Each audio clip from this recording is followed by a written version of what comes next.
Greetings and salutations, all my fellow American sovereigns. This is the Vocational Science Freedom Saturday Night Civics and Sovereignty class. And tonight we will finish up with our continued reading of Conspirators Hierarchy. This will be part 11.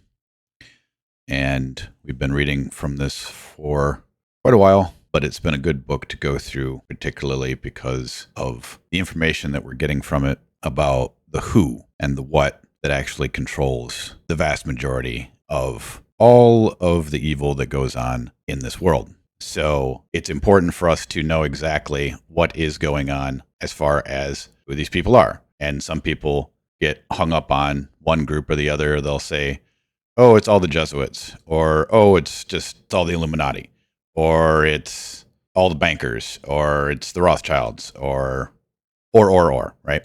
Everybody's got their own little ideas about who is and who is not in the total aspect of control when it comes to world affairs. But as Dr. JohnColman has shown us, there is this super committee, which is called the Committee of 300, and it's made up of a lot of royals, and yes, I'm sure some Rothschilds obviously are in there as well, and then the older families that a lot of people don't know about, like the ones that are referred to as the Venetian Black Nobility, which is the groups of families that originally were and still are, the bankers for the Vatican. So with that, I will open up to where we left off at, and we were down on page 162. So we left off here. Now, we shall include some American members of the Committee of 300 and try to trace their affiliations and connections to the British Crown. How can these facts be verified? Actually, some of them cannot be verified because the information comes straight out of intelligence files. But with a lot of legwork, there are many sources which can verify at least part of the facts. The work would involve a diligent search of Dun and Bradstreet Reference Book of Corporations. I'm going to pause here and make a point. Okay, dnb.com. That's how you find Dun and Bradstreet. Now, the importance of Dun and Bradstreet in proving to the world, or anybody else who may not believe you, that the counties in America are corporations, that the courts are corporations, that the district attorney is his own little entity, that the judges are their own little entities. You can go find these sons of bitches on dnb.com. It only takes you a little bit of time to set up an account, and you can tell Dun and Bradstreet that you're setting up an account for the Happy Hot Dog Stand. It doesn't matter. It's completely irrelevant. Just get an account so that you can look up the Dun and Bradstreet numbers of your local officials, and particularly make sure that you do it for your district attorney. And then whenever you get a traffic ticket or you have to fight these sons of bitches for whatever reason, they're trying to come after you for, commerce crimes and charging your estate and whatnot.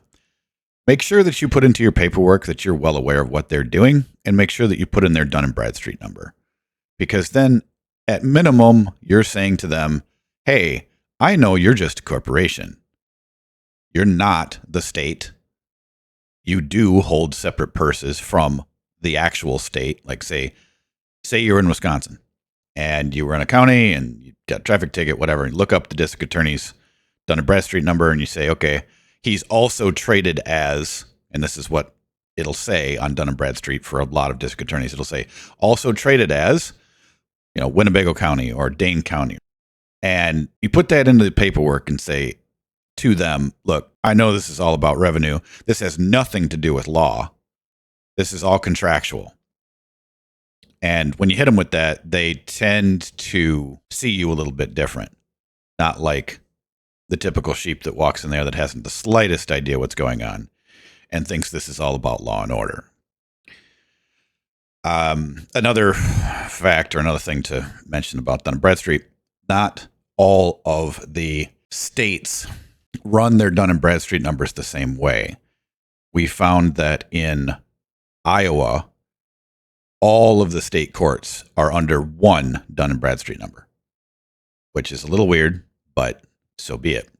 And then we found that following the money, that it all leads back to a bank in Israel. So if you're paying money to a court for fines and fees in Iowa, you are paying the Luciferian Jew. Okay, just so you know that. In case you decide, maybe not to do that. But anyway, the courts are set up differently. So just make sure you double check them. And, Amber says you don't need an account to look up a dunce. I thought you did. Oh, only an email. Okay. My correction. Thank you for that, by the way.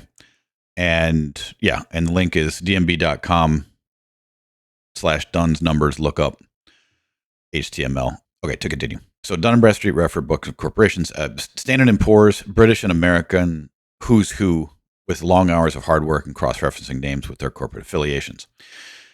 To be able to, that's, okay, so these, what he was just talking about here, these different organizations, you can track a lot of things down and make a lot of connections through the information that's free on them. Okay. All right. Committee of 300 corporations, banks, and insurance companies operate under the unified command covering every conceivable matter of strategy and cohesive action. The committee is the only organized power hierarchy in the world, transcending all governments and individuals, however powerful and secure they may feel themselves to be. Meaning, there's nothing higher than this committee, is what he's getting at. There is no one family, no one house, no one king or queen or Rothschild above it. That's his point. So this covers finance, defense matters, and political parties of all colors and types. There is no entity that the committee cannot reach and control, and that includes organized religions of the world. This, then, is the all-powerful Olympian group, whose power base is in London and the City of London's financial centers, with its grip on minerals, metals, precious gems, cocaine, opium, and pharmaceutical drugs, financier banks, cult promoters, and the founders of rock music. The British Crown is in control point from which all things radiate. As the saying goes, they have a finger in every pie. It is obvious that the communications field is tightly controlled. Going back to RCA, we find that its directorate is composed of British American establishment figures who feature prominently in other organizations such as CFR, that's Council on Foreign Relations, by the way, in case anybody doesn't know, NATO, the Club of Rome, the Trilateral Commission, Freemasonry, Skull and Bones, Bilderbergers, Round Table, Milner Society, and the Jesuit Society as well. And among them was David Starnoff, who moved to London at the same time Sir William Stephenson moved into the RCA building in New York. All three major television networks came as spin-offs from RCA, especially the National Broadcasting Company, NBC, which was first, closely followed by the American Broadcasting Company, ABC, in 1951. The third big television network was Columbia Broadcasting System, CBS, which, like its sister companies, was and still is dominated by British intelligence. So all the TV that everybody's watched for all the time that they thought they were getting news or whatever, entertainment, musings, it was all being dominated by British intelligence. I don't know if anybody's noticed over the past, 40 years, that there have been a lot more references to British culture, British fame, people, whatnot. And I don't know if anybody else has noticed that. I'm just saying that like as a fact, because I started noticing it. And then I thought to myself, why do I give a damn about British people, about what the Queen's doing or whatever? I don't care. As somebody famously said, I haven't cared about the Queen or the King since 1776. So, but it makes sense that since it's dominated by British intelligence, that's what you're going to get brainwashed with. So anyway, to continue. All right. So William Paley was trained in mass brainwashing techniques at the Tavistock Institute prior to being passed as qualified to head CBS. Thus, if we the people of the United States but knew it, all our major television networks are subject to British oversight, and information they provide first goes to London for clearance. It is interesting to note that the Tavistock Intelligence paper written by Stanford Research Institute, commonly named The Aquarian Conspiracy, was funded by donations from all three major television networks. All three major networks are represented on the Committee of 300 and are affiliated with the giant and mass communications business, the Xerox Corporation of Rochester, New York, whose Robert M. Beck holds a seat on the committee. Beck is also a director of the Prudential Life Insurance Company, which is a subsidiary of the London Prudential Assurance Company Limited. Others on the board of Xerox are Howard Clark of the American Express Company, one of the main conduits for moving drug money through traveler's checks. Former Secretary of Treasury William Simon, and Sol Linowitz, who negotiated the Panama Treaties for the committee. Linowitz is important to the committee by virtue of his long-standing experience in laundering drug money through Marine, Midland, and Hong Kong and Shanghai Bank. Another Xerox board member is Robert Spurl. And by the way, all these names, and I talked about this before, but I didn't bring up this caveat before I started tonight. All of these names will have changed. Some of these corporations will have folded into other corporations. That's perfectly fine, because at the end of this book, there is a very exhaustive list of the companies, the banks, corporations, established, hierarchies, meaning like kings and queens of whatever country, all at the end of this book. So some things might not still exist. As I said, other things might be folded into other things, but the totality of the list is at the end. So don't worry about, well, I don't know who that guy is, or I've never heard of these people. You're not going to have heard of many of these people, because most of these people were having their power through, because this book was written in 93, I believe. So most of these people that he talks about would have been in their power structures in 60s, 70s, and 80s, right? So, all right, to continue. Another Xerox board member is Robert Spurl, who is of real interest because, as president of the University of Rochester, he allowed the Tavistock Institute, working through the CIA, to use the university's facilities for the 20-year MK Ultra LSD experiments. Right. Okay, so now we have a name to put to who did that, at least. Some 85 other universities in the U.S. also allowed their facilities to be misused in this manner. As giant-sized as Xerox is, it is dwarfed by the Rank Organization, a London-based conglomerate fully controlled by members of Queen Elizabeth's immediate family. Notable members of the board of Rank Organization, who are also members of the Committee 300, are the following: Lord Helsby, chairman of the Drug Money Clearinghouse, Midland Bank. Helsby's other position included a directorship in the giant Imperial Group and the Industrial and Commercial Finance Corporation. Sir Arnold France, a director of Tube Investment, who runs the London Underground Train Service. France is also a director of the Bank of England, which has so much control over the Federal Reserve banks. I would be interested to see how much of a connection that is. But I do know of the people, obviously the people that started the Federal Reserve can all be tracked down, and their histories and story of that monstrosity, that unconstitutional monstrosity, was all written down in G. Edward Griffin's book, Creature from Jekyll Island. But I don't know if I've ever heard that like the Bank of England is in control of the Federal Reserve banks. That's kind of, I mean, it's logical, but this is kind of the first time that I've ever seen somebody say that, instead of just talking about the men that established it and have stake in it. But of course, the English aristocracy, crown, they were the ones that started and funded and have quite a bit of stock in the Bank of England itself. So it would make sense. But anyway, to continue. Sir Dennis Mountain, chairman of the mighty Eagle Star Group and a director of the English Property Corporation, one of the rentier financier companies of the British royal family. One such member is the Honorable Angus Ogilvie, Prince of Companies, who is married to Her Royal Highness Princess Alexandra, sister of the Duke of Kent, leader of the Scottish Rite Freemasonry. Interesting. And who takes the place of the Queen when she is outside of Britain.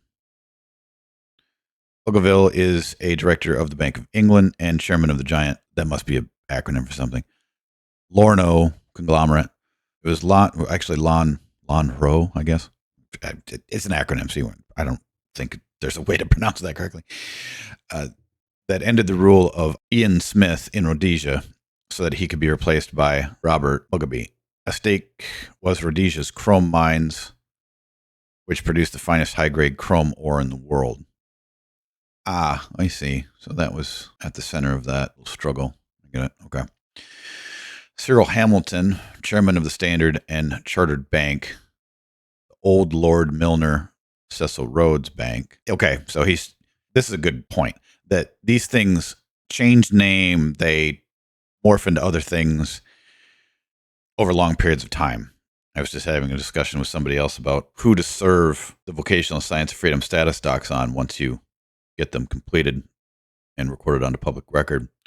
And we were talking about various different trust companies and how they've changed names over the years, and particularly Northern Holdings and Trust, which eventually kind of turned into the DTCC. So when you're thinking about these things, and again, if you're writing down and saying, okay, what came first, the chicken or the egg, it is important to know the timeline with some of the bigger things, like particularly stuff like the DTCC, where it came from.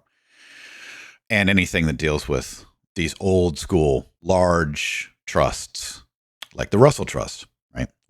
Which he's spoken of in this book previous. Okay, to continue. Hamilton is also on the board of the Xerox Corporation, the Malta International Bank Corporation, a Knights of Malta Bank, a director of the Standard of South Africa, the largest bank in that country, and a director of, I'm not even going to attempt to pronounce that. That must be some French bank. Lord O'Brien of Lotherby, past president of the British Bankers Association, director of Morgan Grenfell, a powerful bank, director of Prudential Assurance, director of JP Morgan, director of the Bank of England, a board member of the Bank of International Settlements, a director of the giant Unilever conglomerate, Sir Reed Geeds, chairman of the giant Dunlop and Perry Tier companies, director of the Midland International Banks, director of Bank of England. Note how many of these powerful men are directors of Banks of England, which makes control of American fiscal policies simple. Right. Many of these organizations and institutions, companies and banks, are so interfaced and interlocked as to make it an almost impossible task to sort them out. On RCA's board sits Thornton Bradshaw, president of Atlantic Richfield and a member of NATO, World Wildlife Fund, the Club of Rome, the Aspen Institute for Humanistic Studies, another way to say for brainwashing and mind control, the Council on Foreign Relations, and then Bradshaw is also a chairman of NBC. The most important function of RCA remains its service to British intelligence. It is not generally known how powerful was the role played by the Committee of 300 in stopping the investigation into the CIA, which Senator McCarthy almost succeeded in pulling off. Had McCarthy been successful, it is very likely that President John F. Kennedy would still be alive today. True. When McCarthy said he was going to summon William Bundy to appear before his commission of inquiry, panic swept Washington and London. Bundy had been called to testify, would most probably have cracked and opened the door to the special relations that exist between British oligarchical circles and their cousins in the United States government. Right. Most people do not know about the bloodline connections of dealing with the United States presidents and all of their connection to the British oligarchy, literally the British bloodline. And they're all connected through the female side. You don't follow the male side, you follow the female side. And they're all related, distant cousins, going all back to King John, the one who was forced to sign the Magna Carta, which is an interesting thing. So, we sit here and say we have a constitutional republic. Okay. Or maybe we don't have a constitutional republic anymore after the Civil War, and we're being administered by this corporation masquerading as a de jure government, but of course it's not. It's just de facto corporation, and they constantly say that it's a democracy. Well, even if you go all the way back and say, okay, well, if we are running ourselves properly, or should be running ourselves properly as a constitutional republic, why is it then that every single fucking president all has bloodline to the same British fucks that we wanted to get away from? It doesn't make a lot of sense to me. I think in the very beginning, colonial days, the era of the Articles of Confederation and the Declaration of Independence, obviously the British had their agents all around and everywhere and were keeping dibs and tracks on founding fathers. And of course, many of them lost everything, and including their lives, for what they did. But as it says in the Declaration of Independence, I do believe that it is still the right and the duty of the people to alter or abolish and institute new government when it suits them. And whatever the original layout of the republic and vision thereof was, and even to a certain extent should be, it will probably take a revolution to force it back into its proper existence, to make everyone realize just how much we are being run by Britain still. And the Committee of 300. And finally say no to all of it. I don't know what that's going to look like in a grander scale. Will it involve bloodshed? Probably. Hopefully, will it come out on the other end resembling something that was what we were all taught we were supposed to have here, which is our constitutional republic. But I've always looked at it from a standpoint that you can't change the macro scale until you fix the micro scale, meaning that every individual, every man and woman, has to be free from all of these institutions, control mechanisms, statutes, acts, ordinances, and codes, and the attorneys, and the contracts, and the pledges, and the bonds, and the oaths, and all the rest of the shit, all the pledging, all of it, all the presumptions. The individual has to be rid of that before you could ever have a society that isn't controlled by it.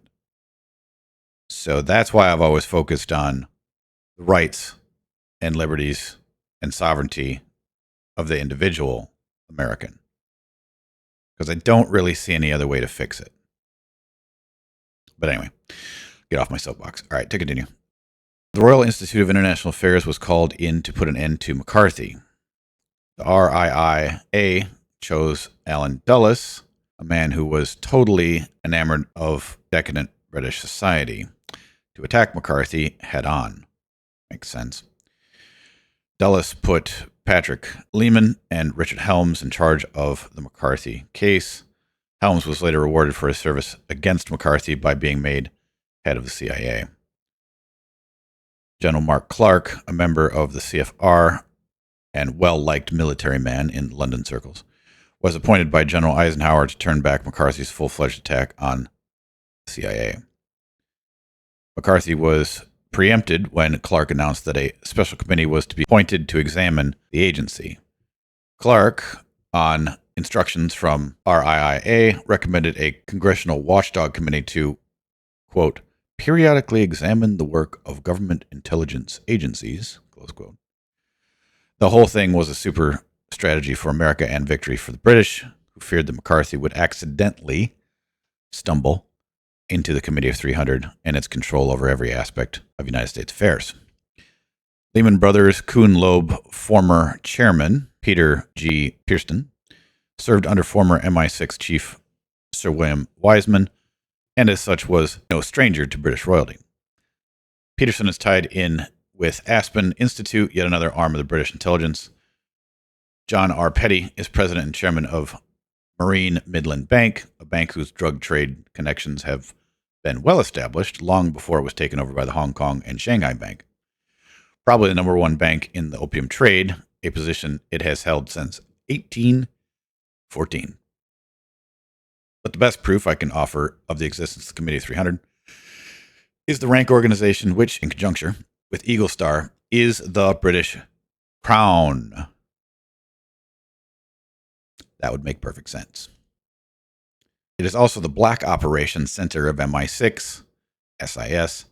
Between them, these two committee of 300 company control Her Majesty's Dominion of Canada, using the Fufjuden Bronfman family to carry out their orders. Fufjuden must be some Jew family. Sounds like a German Jewish family, possibly. I don't know. Anyway, to continue. Trizek Holdings, ostensibly owned by the Bronfman family, is in reality the main asset of the Queen of England's in Canada. The entire Southeast Asia opium trade interfaces with the Bronfman Empire and is one of the means whereby heroin is brought to America. In a sense, Canada is like Switzerland, pristine snow-covered landscapes, big cities, a place of great beauty, but underneath lies a deep layer of filth and dirt arising from its massive heroin trade. Yeah, I could comment on Trudeau and all the rest of the connections that, after just reading that, make much more sense, but I won't. I'll just leave it to everybody else to think about that of their own volition. The Bronfman family are cutouts of what is known in MI6 as frontmen, controlled from London by MI6 deskmen, intelligence jargon for controllers at headquarters. Edgar Bronfman, the family leader, was sent to Moscow Center, quote unquote, cover name for the KGB headquarters at 2 Derensky Square, Moscow. At a low level, Bronfman was probably very useful as a contact man with Moscow. Bronfman was never at any stage a contract agent for MI6, and so never carried the title Proles, a key intelligence word for mutual identification between agents, which greatly disappointed the eager Bronfman family head at one stage when it was thought that some of the family were acting suspiciously, quote unquote, watchers, intelligence jargon for intelligence officers keeping persons under surveillance, were put on Bronfman family, but found only that one of the Bronfmans had been bragging to the United States, quote unquote, cousin, the word MI6 uses for the CIA. Yeah, of course. Okay, so CIA is MI6's cousin. Yeah. Yep. Who was unaware of the role of Edgar Bronfman. This was quickly corrected. 2 Eagle Star directors, who were also the top 2 MI6 operatives, took control of the Bronfman family about 6 months after the war ended. Sir Kenneth Keith and Sir Kenneth Strong, whom we have already met, legitimized the Bronfman family by setting up Trizek Holdings. There is no one in the world who can do a better job of, quote unquote, fronting through companies than MI6. Yet, like Switzerland, there is a dirty side to Canada that has been well hidden from view by the Committee of 300 under cover of the Official Secrets Act, a carbon copy of the British law passed in 1913. Drugs, dirty money laundering, crime, and racketeering are also covered by their infamous act. I'd also like to just make a side note that the Indigenous peoples of Canada have been being subject to human sacrifice, child trafficking, child pornography, child death ritual for a very long time. And a lot of it has been being done behind the curtains of the church called of Rome. And there are a lot of good men that have been digging that up. Not to make a pun there, but that was literally and figuratively as to what the hell has been going on up there. But in just reading this, it's not as surprising anymore. I did not know that Canada was such a core center for the Committee of 300 and for running shit for the Crown. Now, of course, Oz was a Crown colony, and it is a corporation, meaning Canada. Canada is a corporation, and it has to register with the FCC every year. And its first prime minister was Mackenzie King, who was Rockefeller's attorney. But Canada is technically nothing but water on paper. The actual lands of Canada and the people thereof, technically, have never formed a legitimate government. They have had offer to join us for a very long period of time, of which you can read in the Articles of Confederation, but they have yet to decide to do so. But to continue, drugs, dirty money laundering, crime, and racketeering are all covered by their infamous act. Not known to many is that if charged under the Official Secrets Act, which can be interpreted any way the Crown agents choose, persons could face the death penalty. Yeah, we'll just decide, we'll interpret it how we want to in our chancery courts, with our black robe priests of elves deciding that you can die if they don't like what you're doing. Yeah, that's justice, right? That's law. No, folks, that is Luciferian Jew rule. That needs to be eradicated off the face of the planet. But to continue. As I have said so many times since 1980, Canada is not a nation like South Africa. Okay, funny. He literally just repeats what I was just talking about. Or Holland or Belgium. It was always and remains tied to the Queen of England's apron strings. Canada, we find, is always first in carrying out Queen Elizabeth's wishes. Canadian troops have fought in every one of Her Majesty's wars, including the Boer War from 1899 to 1903. Yeah, like I said, Canada's a corporation and it's just controlled by the Crown, and it registers with the FCC every year in America. And to make one more point about Canada, if you want to know a little bit deeper, or if you happen to be from Canada and you might be listening to this, there is a very good documentary regarding people being free in Canada and understanding what Canada is. And the documentary is called Ungrip.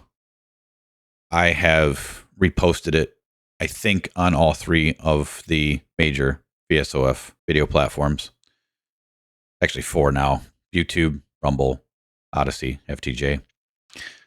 Just search for it. Just search for Ungrip. And obviously, you don't have to watch it off of the VSOF. You can watch it wherever. But it is a very good documentary about how a man in Canada said, I don't want to have anything to do with any of this. I don't want to be ruled nor controlled nor governed nor administered by any of these corporations. And it follows the story of what he did to get out of it. And if anybody wants, I have his paperwork as far as like what he said, the letters that he wrote to the Crown and to Her Majesty and to the local magistrates. It said, I'm out of here. I'm done. I don't have any contracts with you and I don't want anything from you. And the reply and stories of what happened to him and what he received back as far as a general attitude of, okay, they didn't go after him. They were like, all right. Anyway, you should watch the documentary. I'll just leave it at that. Okay, to continue. Like its American counterpart, the Canadian Institute of International Affairs is a child of the Royal Institute for International Affairs. That, by the way, that's RIIA. Every single time I say RIIA, that's the Royal Institute of International Affairs, and runs Canadian politics. Its members have filled the positions of Secretary of State ever since it was founded in 1925. The Institute for Pacific Relations, the body that fostered the attack on Pearl Harbor, was welcomed in Canada after Owen Lattimore and his fellow members had their treasonous activities exposed in 1947 and left the United States before they could be charged. The Canadian Institute for International Affairs is connected with the rank organization through Sir Kenneth Strong, who was second in charge of MI6 at the end of the Second World War. As a member of the Order of St. John of Jerusalem, a very powerful secret society, Strong is the number 2 man in Canada for rank and the British Crown's commercial interests. He is on the board of one of the most prolific drug banks in the world, after the Hong Kong and Shanghai Bank, the Bank of Nova Scotia. Right. Through which proceeds Canadian heroin trade are handled. First in line in Sir Brian Edward Mountain, the ranking member of the Knights of Order of St. John of Jerusalem. It is well to remember that when the British Crown wanted the United States to enter the Second World War, it sent Lord Beaverbrook and Sir Brian Mountain to meet with President Roosevelt to deliver the Crown's orders in this regard. Roosevelt complied by ordering the United States Navy to operate out of a base in Greenland, from where attacks on German submarines were carried out 9 months before Pearl Harbor.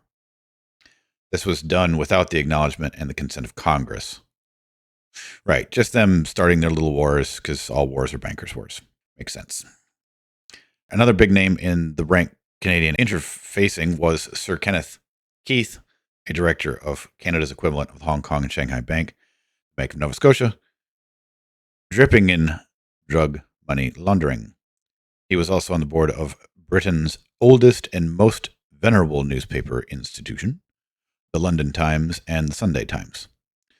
For over 100 years, the quote-unquote Times has been the Crown's voice on foreign affairs, finance matters, and political life in England.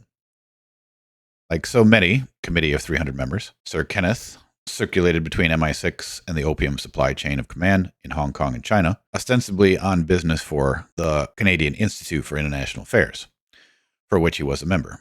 Furthermore, as a director of Hill Samuel Banking House, his presence in China and Hong Kong could be explained without any problem. One of his closest associates outside of MI6 circles was Sir Philip D. Zleta, the Committee of 300's direct controller of all British prime ministers, both Conservative and Labour. Sir Kenneth Strong tied in all the spokes of the drug wheel, including terrorism, production of opium, the gold markets, dirty money laundering, and banking, to its central core, the British Crown. At the top of the British Crown control of Canada was Walter Gordon, a former member of the Queen's Hand on Oversight Committee, also known as the Privy Council. Gordon sponsored the Institute for Pacific Relations via the Canadian Institute for International Affairs. As a former Minister of Finance, Gordon was able to place Committee of 300 selected accountants and lawyers inside three main chartered banks: Bank of Nova Scotia, the Canadian Imperial Bank, and the Toronto Dominion Bank. Through these three Crown banks, a network of Committee of 300 agents responsible to Gordon oversaw the world's second largest dirty drug money laundering operation. With a direct open door to China before his death, Gordon controlled James Endicott, Chester Ronning, and Paul Lynn, identified by MI6 as Canada's top quote-unquote China specialists. All three men worked closely with Chow En-lai, who once told Gamal Abdul Nasser that he would do to Britain and the USA what they had done to China, turn them into nations of heroin addicts. Well, they've kind of upgraded their poison at the moment, and now they do fentanyl. And people will say, oh, it's the Chinese bringing in the fentanyl to America because the Chinese hate Americans. No, because you don't know the totality of what the Committee of 300 is. And the Committee of 300 always wants about 5 or 6 or 7 different scapegoats in front of them that they can sacrifice to the public as sacrificial sheep to say, oh, yeah, okay, well, we got rid of that now, or we got rid of this now, and never actually get to who's actually pulling the strings. But to continue, Chow En-lai made good on his promise, starting with American GIs in Vietnam. Other close collaborators in the Canadian heroin drug ring were John D. Gilmer, John Robert Nicholson, both members of the Order of Knights of St. John of Jerusalem. Lord Hartsley Shawcross, who is believed to report directly to Queen Elizabeth II, was on the board of the Royal Institute for International Affairs and Chancellor of Sussex University, where the notorious Tavistock Institute for Human Relations is located, with extensive connections in Canada. As part of Rank's United States operation, no other single company has been more successful for Rank than Corning Group, owners of Metropolitan Life Insurance Company and New York Life Insurance Company. Committee of 300 member Armory Houghton and his brother James Houghton have long served the British Crown through the above-named insurance companies.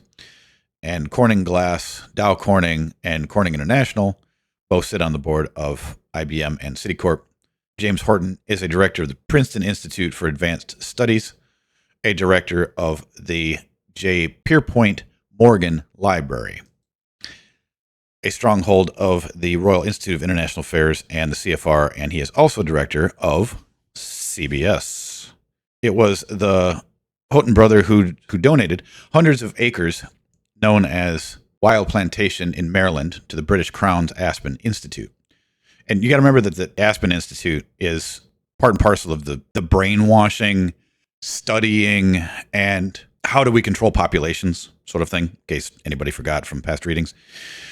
Very much like the Tavistock Institute. All right, so to continue. Also, on the Corning Glass board sits the Bishop of Archdiocese of the Anglican Episcopalian Church of Boston. All this gives the group its much vaulted air of respectability. I mean, he says that, but now in 2026 compared to 1993, I don't really think the whole world has much of a much vaulted air of respectability when it comes to any aspect of the cult of Rome or the church anymore, just because we know so much about what they've done and what they still do. So I just don't think that flies anymore, honestly. But to continue, all right. Which insurance company executives must carry, and we shall see, in addition to James Horton, Keith Funston and John Harper, both on Corning's board, run the Metropolitan Life Insurance Company. And as I mentioned in previous readings, a lot of people think that the bottom of the dirt is banking. Well, it's not. It's the drug trade and it's insurance companies when you want to get on the financial side of things. All right, the massive grinding and interfacing of just one single unit of the Committee of 300 will give us a good indication of the vast power at the disposal of the conspirators' hierarchy, before which all knees are bowed, including the knee of the President of the United States, whomever that happens to be. And as I mentioned before, all of the presidents of the United States are all related, to the exception of one, who I believe was Van Buren, and they're all related back to King John of England, the one who signed the Magna Carta. And good evening, Flood. Good to see you on FTJ. What is important to note is how this American company, one of hundreds, is interfaced with British intelligence, with Canada, the Far East, and South Africa. Not to mention its grinding of corporate officials and directors reaching into every aspect of business and politics in the United States. While Metropolitan Life Insurance Company does not begin to compare with the Committee of 300's giant Assicurazioni Generale, it is nevertheless a good indicator of how the Hortons' power extends right across the business spectrum of U.S. and Canada, starting with H.R. Macy, whose floor walkers no longer wear red carnations to honor the company's affiliation with communism, the Royal Bank of Canada, National and Westminster Bank, Internal, a virtual and vile private intelligence agency. I've never heard of that. Intertel. Never, ever heard of that at all, which is odd. Must not be that big, but okay. There's been a lot of vile and private intelligence agencies over the years. Some others that I can think of that don't exist anymore are SAVAK. SAVAK was the extremely ruthless private intelligence apparatus of the Shah of Iran. When the Committee of 300 went in and threw out Mohammad Mossadegh, basically, who was the democratically elected leader of Iran, and then installed the Shah of Iran, and then basically trained up and created SAVAK to enforce whatever the fuck the Shah wanted. So anybody spoke against the Shah, you were taken into a torture chamber and you never seen again. That kind of thing. But yeah, there's been a lot of them. And there are probably more right now, of course, that we don't know of that are out there. But to continue. All right. Canadian Pacific, the Reader's Digest, RCA, AT&T, the Harvard Business School, W.R. Gray Shipping Company, Ralston Purina Company, U.S. Steel, Irving Trust, Consolidated Edison of New York, and ABC. The Hortons' power grid extends as far as the Hong Kong and Shanghai Bank. Another successful ranked company in the United States is the Reliance Insurance Group, as an integral part of the Strategic Bombing Survey. Reliance established the initial structure base for brainwashing, opinion making, polling, surveying, and systems analysis used by the Tavistock Institute in the United States. So he spoke about this several chapters ago, of what the Strategic Bombing Survey was, that it was developed in World War II about, basically how many white people can we blow up today, and then spin it to people that it's necessary, right? It was that kind of, well, let's just call it what it is, marketing of death that then turned into the systems analysis used by Tavistock, okay? So, all right, to continue. The Reliance Insurance Company, based in Philadelphia, set up the corporate structure which enabled the strategic bombing survey to be turned against the people of the United States, who, although unaware of it, have been subjected to its savage psychological warfare for the past 45 years. A key operative in this assault on the United States was David Belkin, not exactly sure I pronounced that either, of the Committee of 300 law firm. Wilkie, Farr, and Gallagher. Belkin ran the Anti-Defamation League for many years. Well, there you go. Okay, get this. The ADL is a British intelligence operation founded in the U.S. by MI6 and run by Saul Steinberg and Eric Trist of Tavistock. For future readings of anybody that ever downloads this book, I'm going to just put that into a different color so that everybody pays attention to that, because it's important to understand that the fucking ADL is a perpetuation of the British intelligence operation in the U.S. Makes perfect sense. The Luciferian dark occultist Jews took over England first, and then they decided to slowly do it here as well. But to continue, Saul Steinberg is the U.S. representative and business partner of the Jacob D. Rothschild family of London. Reliance Corporation is home for Carl Linder, who succeeded Eli Black when he, quote-unquote, fell from a 44th floor window of a New York skyscraper. Reliance Company interfaces with the powerful United Fruit Company of Boston and New Orleans, run by Max Fisper, who, before he was sheep-dipped, was a well-known Detroit underworld figure. United Fruit has long been a conveyor of heroin and cocaine in the U.S. under the expertise of Miss Burlam Rickless of Rapid America Corporation, who masterminded shipments from Canada to the U.S. So, okay, I did not know that about United Fruit Company, that it was basically a interconnected courier for heroin and cocaine. But that would make sense. I mean, because United Fruit is all over the damn place in South America. And their distribution network, oh, we're just bringing a bunch of bananas back in these big cargo containers, and I don't know, just happens to have a couple tons of cocaine in there too, but who's going to check it? Because no one's going to fuck with United Fruit's deliveries. So, yeah, makes sense. All right, to continue. This is all under the aegis of a single company, grinding and interfacing with a myriad of smaller companies and operations to give the Committee of 300 full control of a multiplicity of operations, each one carefully interlocked in the grid. Reliance Group is a spinoff of the parent company, whose function it is to brainwash the American people through a network of pollsters and opinion makers, and relies on operations research for direct links with the Tavistock Institute. Another associate company is Lasco, which is closely interfaced with AT&T, Disclosure Incorporated, Western Union International, Imbucon Limited, don't even know what that is, probably isn't even around anymore, and Yanklevich, Skelly, and White. Daniel Yankovich is the emperor of the polling opinion-making corporate structure in the United States, a vast apparatus which provides, quote, public opinions on social, economic, and political matters of substance, close quote. To quote Edward Bernays, it was this vast apparatus that turned the majority of Americans, who had never heard of Saddam Hussein and vaguely knew that Iraq was a country somewhere in the Middle East, into a people howling for his blood and the extermination of Iraq as a nation. Yanklevich utilized to the full all knowledge gained during the Second World War.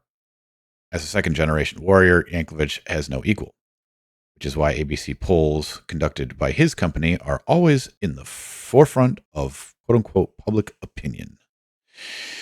Right. And remember, everyone, this is fifth-generational warfare. And I have put up an entire playlist for fifth-generational warfare because I realized how many things we've covered at the VSOF, how many other documentaries all focus around what this is. This fifth generational warfare. So I'm just saying to everyone, I have this playlist only for the moment on Rumble. I will make one on FTJ as well. And I think I have one on Odyssey as well, but I'm not going to check right now. But I'm just saying the vast majority of everything that he's been talking about, particularly when it comes to the quote unquote public opinion or the brainwashing of the Tavistock Institute, all of that is fifth generational warfare. The fluoride in your water is fifth generational warfare. The radio frequencies of 4G and 5G that can be weaponized are fifth generational warfare. Chemtrails are fifth generational warfare. COVID is fifth generational warfare. Right? There's a lot that falls underneath that umbrella. So I felt it necessary to make playlists regarding that particular subject so that people can realize that you're in a fucking war, whether you like it or not. And you'd better wake up to that fact and do something about it. Because if you don't act, history will be written for you, as will the history of your children be written for them if you don't act. This technique is, of course, standard training for certain intelligence groups, which includes the CIA. Flood asked me if I'm a billionaire in silver yet. Well, Flood, have you been paying attention to where the silver has been going, and everybody else included? Go check out what happened in the last, let's say, 5 months with the price of gold and silver. You are starting to see the hockey stick turn a corner, right? It is starting to look like it might decide to shoot straight up. I don't know. With the fuckery in Venezuela compounded with everything else of uncertainty going on in the world, and simply the fact that every single fiat currency is a goddamn mathematical certainty that it will crash. We've reached that. From the bank bailouts till now, the billions and billions and billions and billions of dollars, trillions really, it printed into existence that, of course, will never be repaid, and, of course, is owed to just Luciferian Jews that don't actually ever create anything to make you actually owe them anything, particularly not the governments, which are stupid enough to have central banks controlling them. So will this hopefully be the end of central banking globally? I certainly hope so. The Luciferians would prefer that we have their great reset and swallow that nasty tapeworm of theirs wholeheartedly so that we can all just be digital slaves the rest of our life and never have any anonymity regarding any transaction anywhere, anytime, forever. Welcome to the digital panopticon. But I don't really think mankind is just going to go lockstep with that level of fuckery. I could be wrong, though. I mean, I don't know. I'm looking at what the British people are not doing and what is being done to them, and I don't see them doing what moral people should do, which is revolt and execute the entire monarchy and create their own government and return their country to some sort of semblance of their own fucking culture. But I don't know. I don't know what it will take. And I think it's going to be different for different places. There have been some other countries that have already had their little we've had enough revolution going on. I could name them, but I won't. But when it happens in America, it's going to be terrifying. Like absolutely terrifying as to what is going to transpire. You have the most armed nation on the planet, the most rebellious, the most gung-ho, literally, and I mean that figuratively and literally. And it's just not going to go well. And the lip service about, oh, we're going to deport all these people, and I don't know, unless you get them all out, there's still going to be a problem. And then, of course, you have all of the terror cells, which are probably already set up all around America for the jihadists wishing to do their thing. And that trigger can be pulled by the Committee of 300 any goddamn time they want to, because those people are so stupid. They'll just do whatever they're told by their religious masters. They have no brains. They can't think for themselves. They'll just go do whatever.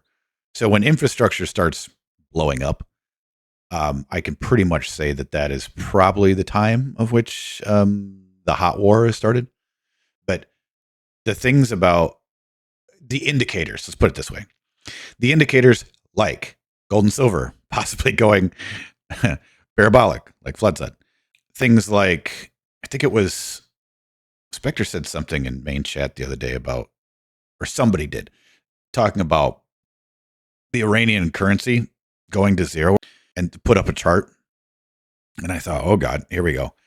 And again, that's a precursor for more armed conflict. So is the global power structure of the Committee 300 going to be tolerated after a certain point of global fuckery against populations, major populations, which, like ours, are armed? I would say no. I would say certainly no. If every single American listened to this reading, because then they would know who their enemy is. Because unless you know who your enemy is and where they are and what you need to do to go destroy them, you have no chance of winning a war. You're always going to be cannon fodder, as it were.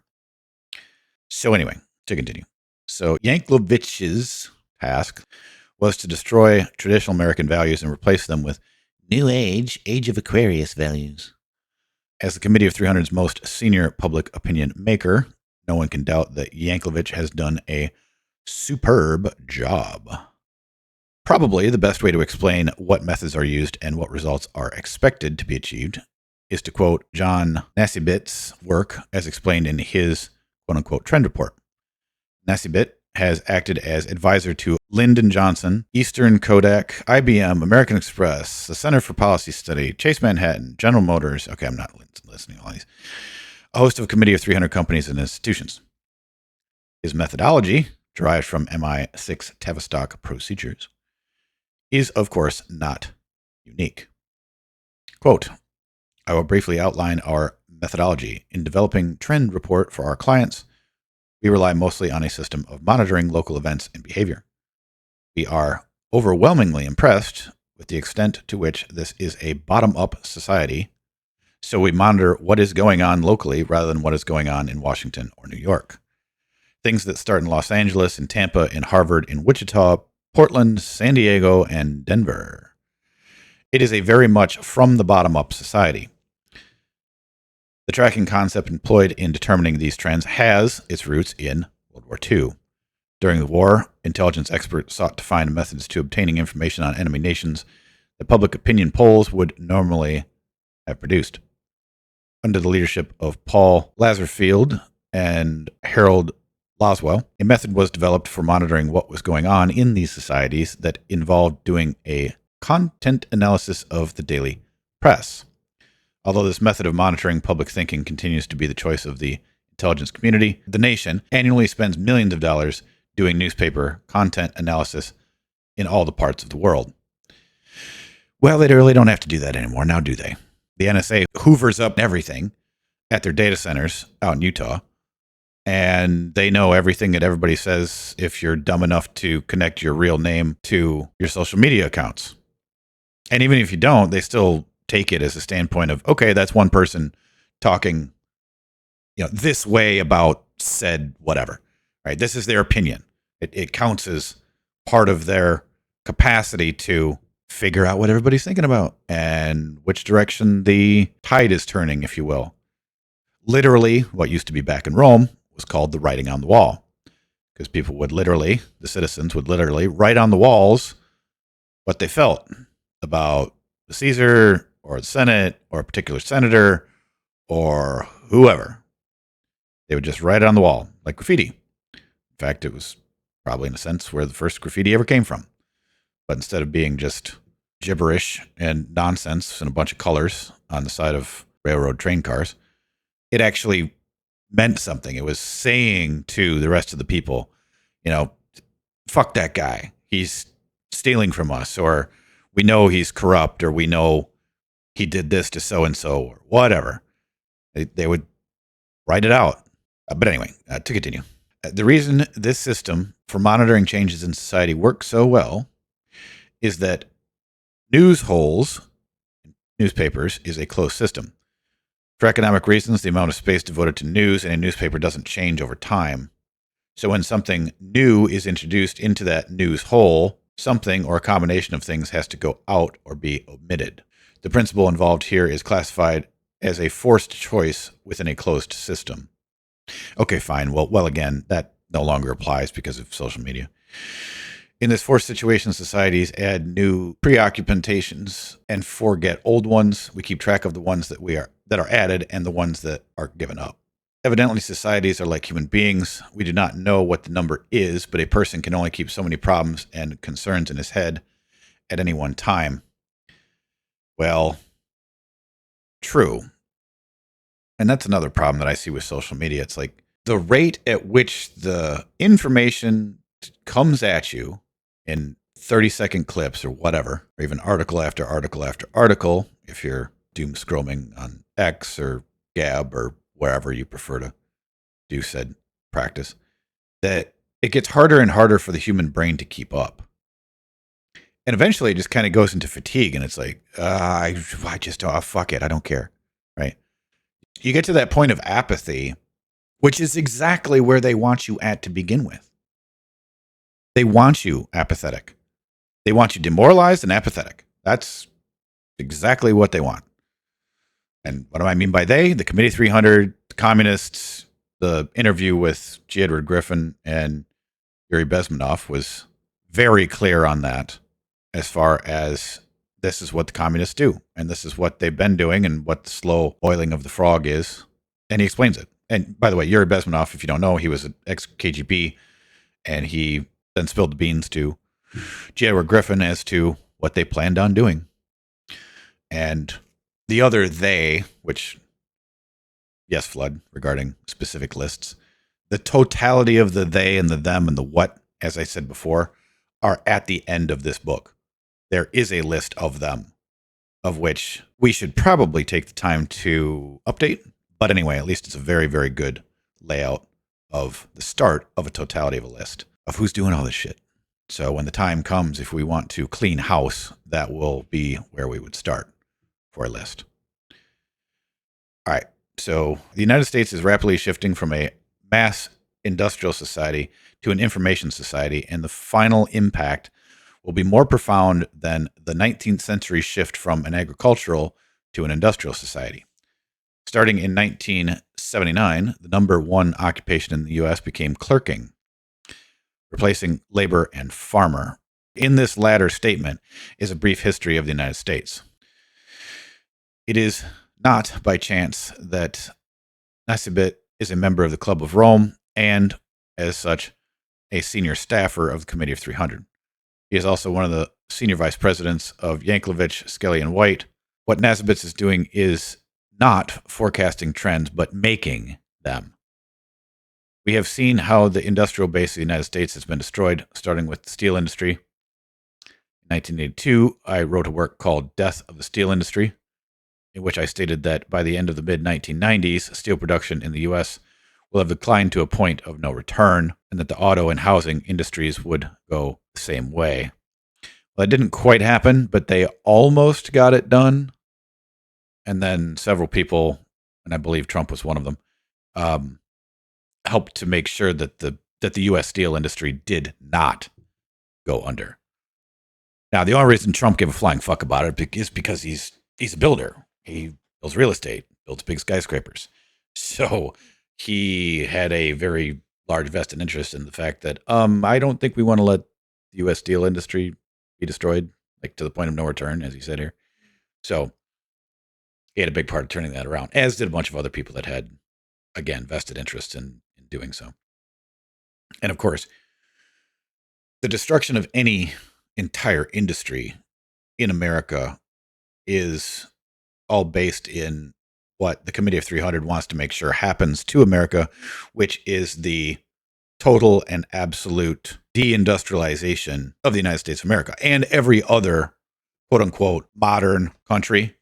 Because remember, he said that this is okay. So in that, this is the things that you'll see in Agenda 2030 and smart cities and the Green Initiative, right? All this shit that says industry bad, like they want to just destroy it all so that they ultimately have a global slave population, which is bunch of troglodytes, mongoloid retards that have very, very low IQ, and then they rule over all of them without too much difficulty. So what does that mean? It means that white Western nations have to be eradicated, destroyed, and literally the white population of the world has to be genocided. They've said this. It's not that this isn't known. Not that he gets into it too much here in Conspirators hierarchy. However, I think we can see the results of what their plans have been for a very long period of time regarding mass immigration and the destruction of white Western culture.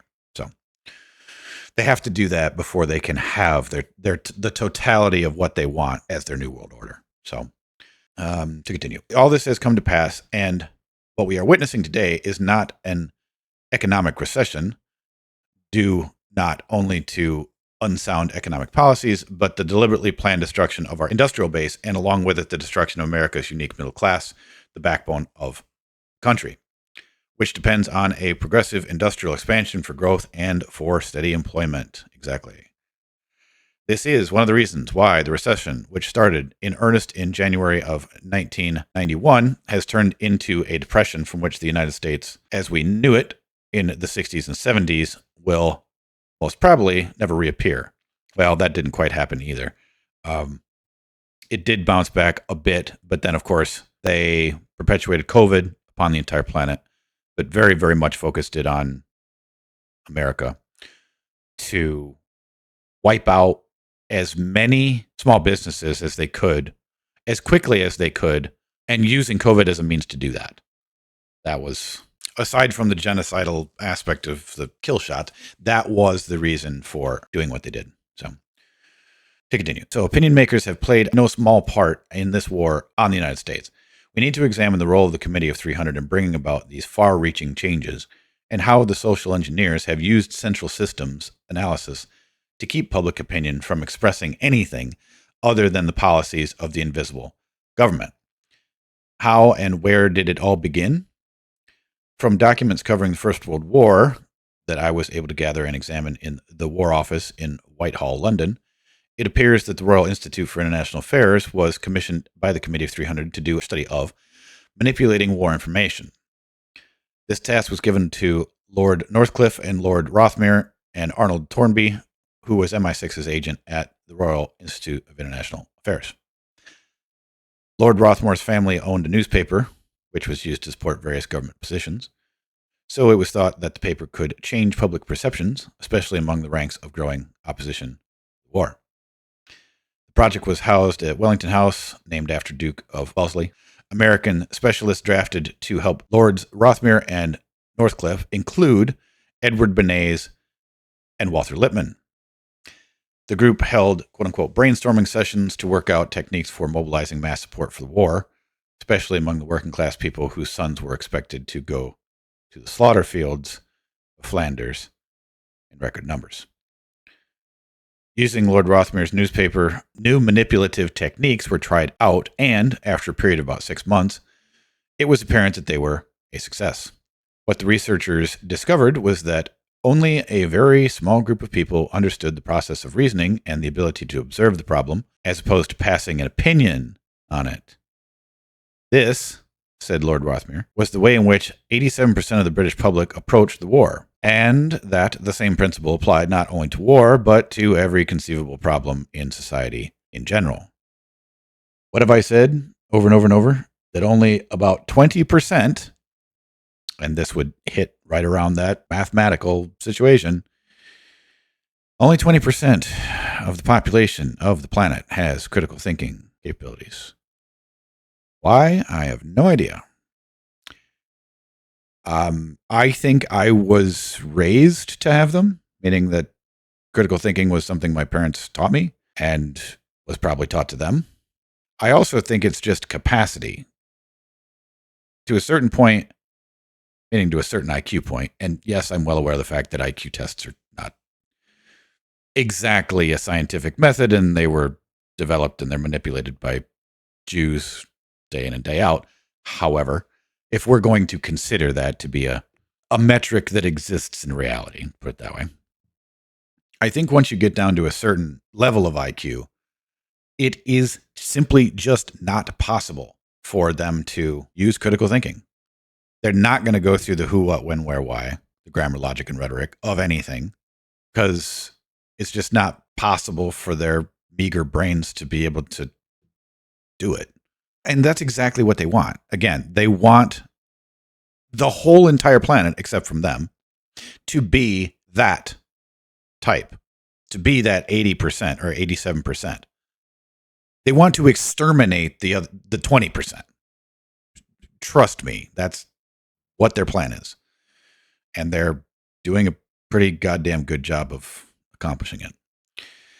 So, anyway, to continue. In this manner, irrationality was elevated to a high level of public consciousness. The manipulators then played upon this to undermine and distract the grasp of reality governing any given situation. And the more complex the problem of a modern industrial society became, the easier it became to bring greater and greater distractions to bear, so that what we ended up with was that the absolutely inconsequential opinions of the masses, people, created by skilled manipulators, assumed the position of scientific fact. And I think I might highlight this particular sentence as well, considering that this is so important, because this is what they're now doing to a vast extent in the realm of having bot farms, right, in social media. So they're using this technique in bot farms to perpetuate the position of scientific fact, right? This whole, well, think about it. Trust the science. Okay, that's a bunch of morons repeating a phrase that they don't even know how to actually break down any questionable science, quote unquote, science, that would be put in front of them. They don't know chemistry. They don't know biology. They certainly don't know anything about gene splicing, right? So when Fauci and the rest of the idiots that want to perpetuate a certain assumed position of scientific fact just keep repeating the same stupidity over and over and over, they're just going to go along with it. And bot farms are the way that they do that. And if you don't know what a bot farm is, it is a group of, say, hundreds or even thousands of phones that they plug into one central capacity computer and then tell it, and now they can do it with AI even, to then tell it to go out and put out a certain opinion. So it looks like on your social media platforms, whatever one you may be on, and be any of them, that a lot of the people that you think are people giving an opinion aren't people at all. They're just stupid bots, computers, which is one of the main reasons why Torba had to cut off IP addresses from accessing Gab, because there was just thousands and thousands of bot farms that have thousands and thousands of bots that were taking over and grinding down Gab. And of course, it's the Luciferian Jews that are doing that. So anyway, that's bot farm. I'll just leave it at that. So to continue. Having literally stumbled upon so profound a conclusion, the manipulators put it to one test after another during the war, so that in spite of hundreds of thousands of youth of Britain and America and France and everybody else, Germans included, being slaughtered on the battlefields of France, there was virtually no opposition to the bloody war. Records of time show that by 1917, just before the United States entered the war, 94% of the British working class bearing the brunt of the war did not have the faintest idea what they were fighting for. All wars are bankers' wars. Other than the image created by the media manipulators that the Germans were a horrible race bent upon destroying their monarch and their country, and who had to be wiped off the face of the earth. Absolute total bullshit, but there you go. Certainly nothing has changed, because in 1991, we had the same exact situation created by the news media, which allowed President Bush to flagrantly violate the Constitution in waging a war of genocide against the nation of Iraq with the full consent of, again, 87% of the American people. Woodrow Wilson can be credited, if that is the proper expression to use, of jumping on the public opinion manipulators' bandwagon and using it to further the causes whispered in his ear by his controller, Colonel House. I'm going to pause here because everybody's going to know what I'm going to do next. That is to tell everybody to watch the Edward Mandell House class that I did in telling everybody exactly who that guy is and what he did during Wilson's administration. If you want to find it very easily, just go to YouTube and then go to the self-awareness quadrant. Just scroll down a little bit, and it'll be the second class in self-awareness. And it's Learn How the Republic Has Been Destroyed and How You Can Take It Back, Edward Mandell House. I had made a full PowerPoint presentation for that particular class, and it was a class that I actually did online first, and then I did it live to a group of about 100 people. So I highly suggest that everybody go watch that if you don't know who Edward Mandell House was and how and what the plan was regarding what they were going to do, and got most of it started in 1913. A lot of it dealing with the registration of biological property, which is where we always come back to, which is why everybody should get their vocational science of freedom status docs done so that you can claim back what your mother unknowingly pledged by birth certificate contract. So, to continue. On instructions from President Wilson, or rather Colonel House, the Creel Commission was created, and as far as can be ascertained, the Creel Commission was the first organization in the United States to use the Royal Institute of International Affairs techniques and methodology for polling and mass propaganda. The psychological warfare experiments perfected at Wellington House were used in the Second World War and with equal success. They have been in continuous use in the massive psychological war against the United States, which began in 1946. The methods did not change, only the target. Now it was the German worker housing, but the middle class of the United States that became the focus of the attack. As so often happens, the conspirators could not contain their glee. After World War in 1922, to be precise, Lippmann detailed the work done by the Royal Institute of International Affairs in a book he called, quote-unquote, Public Opinion, which I also highly suggest everybody go read. Quote, Public Opinion deals with indirect, unseen, and puzzling facts, and there is nothing obvious about them. The situations to which public opinion refers are known only as opinions, pictures inside heads of human beings, pictures of themselves, of others, of their needs, purposes, and relationships are their public opinions. These pictures, which are acted upon by groups of people or by individuals acting in the name of groups, are public opinion with capital letters. The picture inside the head often misleads men in their dealings with the world outside of their heads. Close quote. No wonder Lippmann was chosen to make the people of the United States, quote unquote, like the Beatles when they arrived on our shores and were thrust upon an unsuspecting country. Combined with the propaganda sent forth night and day from radio and television, it was only a comparatively short time before the Beatles became, quote-unquote, popular. The technique of radio stations allegedly receiving hundreds of requests from imaging listeners, Beatle music led to charts and ratings for first the top 10 and gradually escalated until 1992. It has been expanded to the top 40 on the charts. 1928, Lippmann's compatriot Edward Bernays wrote the book called Crystallizing Public Opinion, another one that everyone should read, and in 1928, a second book of his work published entitled simply Propaganda. In it, Bernays described his experiences at Wellington House. Bernays was a close friend of master manipulator H.G. Wells, whose many quasi-novels were used by Bernays to help formulate mass mind control techniques. Wells was not shy about his role as a leader in changing lower-class society, mainly because he was a close friend of a member of the British royal family and spent a great deal of time with some of the most highly placed politicians of the day. Men like Sir Edward Grey, Lord Haldane, Robert Cecil of the Jewish Cecil family that had controlled the British monarchy since a Cecil became their private secretary and lover of Queen Elizabeth I. That I didn't know, but okay. Leo Amory, Halford Mackinder of MI6 and later head of the London School of Economics, whose pupil, Bruce Lockhart, would become MI6 controller of Lenin and Trotsky, Yes, you heard that correctly. During the Bolshevik Revolution, and even the great man himself, Lord Alfred Milner. And again, I'm just going to make a point about MI6 again. Sir Walsingham of Elizabeth I's reign, going way back, was the original creator of MI6, or what became MI6.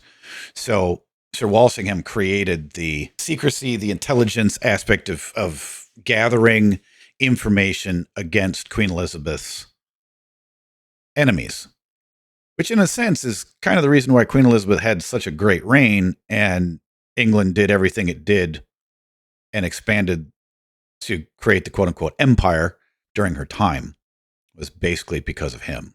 So, and on top of that, the reason I bring that up is because MI6 is still, and always has been, the British monarch's personal system of control. Let's just put it that way. But to continue, one of Wells' favorite watering holes was the prestigious St. Ermines Hotel, meeting place of the Coefficient Club, a club to which certified gentlemen only were admitted and where they met once a month. All of the men mentioned above were members and also members of the Souls Club. Wells claimed that any nation could be defeated, not by direct confrontation, but by understanding the human mind, what he called, quote, the mental hinterlands hidden between persona. With such powerful backer, Bernays felt confident enough to launch his propaganda. Quote, as civilization becomes more complex and as the need for invisible government has been increasingly demonstrated, that's just Bernays saying that everything should be controlled by the Committee of 300, the technical means has been invented and developed by which public opinion may be regimented. With printing press and newspaper, the telephone, telegraph, radio, and airplanes, ideas can be spread rapidly and even instantaneously across the whole of America. Close quote. Bernays had not yet seen how much better television, which was to follow, would do the job. Or, as I mentioned earlier, social media, which is now, I would say, the absolute way of control for these psychopaths. Oh, that's a good point, Flood. Flood said we need to transition from just Jews to the actual families and dynasties. Absolutely. I mean, that's exactly why I chose to read the totality of this book and not just say, hey, you guys should go read it. It's why I'm reading it. Because you can't fall into the trap of any of that, of it's just X, right? It doesn't work. It's just not good thinking process, okay? It's short-sighted. It doesn't give you a correct path to take. As I mentioned earlier, if you don't know who your enemy is, you cannot name them. You don't know where they are, what they are, and what is being done to you. There is no way you can possibly even begin to fight a war, let alone win it. So, yes, I agree, Flood. To continue. Quote, the consciousness and intelligent manipulation of organized habits and opinions of the masses is an important element in the democratic society. Those who manipulate this unseen mechanism of society constitute an invisible government, which is the true ruling power in our country, close quote. That's Bernays again. And that's a fairly famous quote, which, again, points directly to the Committee 300. To back up his position, Bernays quoted H.G. Wells' article published in the New York Times, in which Wells enthusiastically backed the idea of modern means of communication, opening up a new world of political process which will allow the common design to be documented and sustained against perversion and betrayal of the invisible government. Yeah, to make sure that the invisible government, these people, the ones that are actually running everything, A, don't get found out, B, don't get attacked, C, don't get their shit taken from them, and D, don't have the mechanisms of control removed that they use against all of us to control us. Because if you got rid of all that, the rest of the world would be free and we could actually live lives that weren't in constant stress and won't be in constant enslavement to them, basically. So to continue with the revelations contained in propaganda, quote, we are governed, our minds are molded, our tastes formed, our ideas suggested, largely by men we have never heard of. Whatever attitude one chooses to take toward this condition, it remains a fact that in almost every act of our daily lives, whether in the sphere of politics or business, our social conduct, or our ethical thinking, we are dominated by a relatively small number of persons, a trifling faction of our 120 million who understand the mental processes and social patterns of the masses. It is they who pull the wires which control the public mind and who harness old social forces and contrive new ways to bind and guide the world. I'm going to make a point about that. And who harness old social forces. That right there, that single phrase, in my personal opinion, is in reference to dark occult understandings of psychology. Things like, well, symbolism would be probably the biggest one. So if you ever do a deep dive into symbolism of corporate logos, you'll understand what I'm talking about. And symbolism, colors, tones, even things like soundtracks and the backs of, movies that you might watch. Listen to how the music alters your emotions. Okay.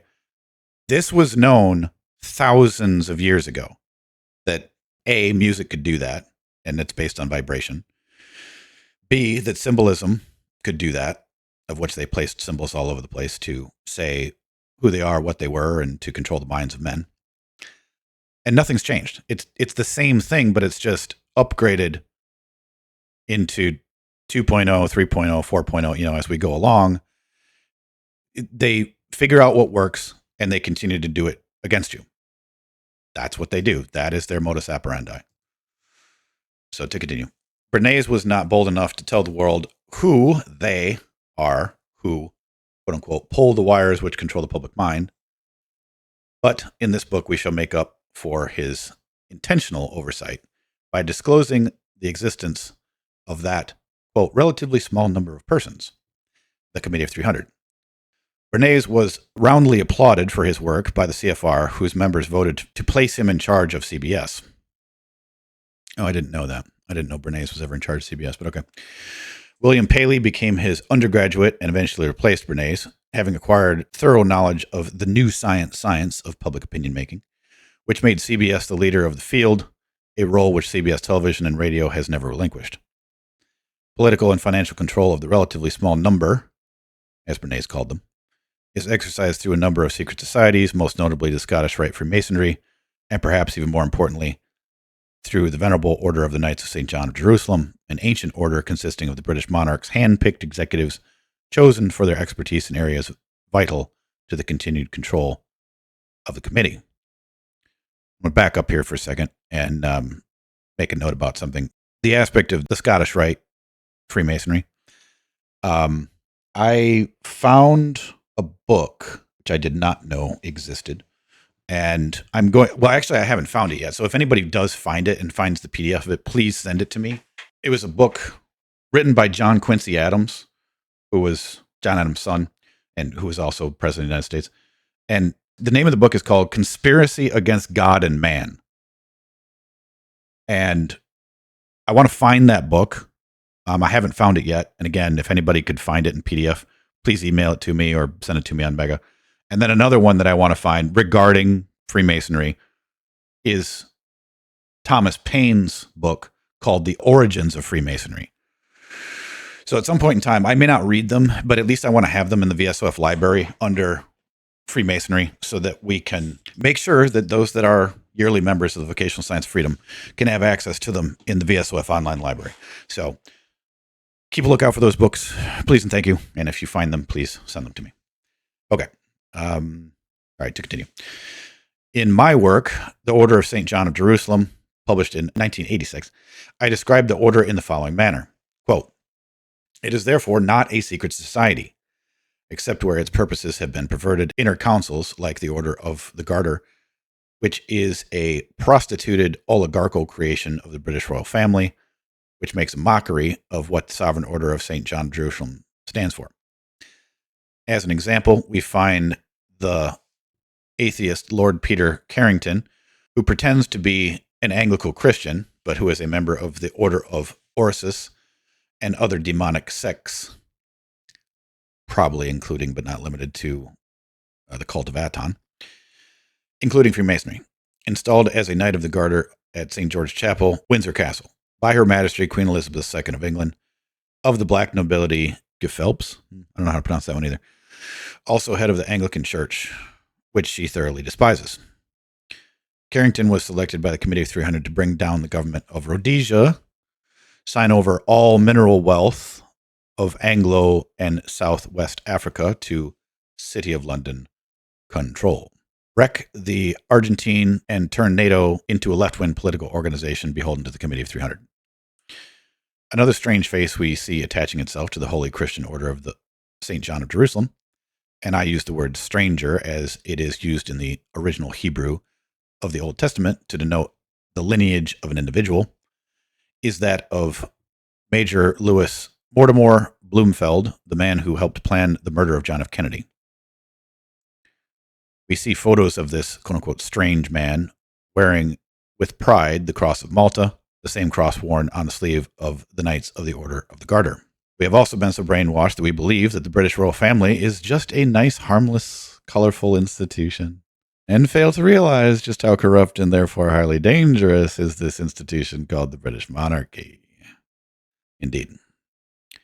The Knights of the Order of the Garter are the innermost circle of the most corrupt public servants who have utterly betrayed the trust placed in them by their nation, their people. The Knights of the Order of the Garter are the leaders of the Committee of 300, Queen Elizabeth II's most trusted Privy Council. When I did my research on the Order of the St. John of Jerusalem some years ago, I went to Oxford to talk with one of the masters who is a specialist on ancient and modern British traditions. He told me that the Knights of the Garter are the inner sanctum, the elite of Her Majesty's most venerable Order of St. John of Jerusalem.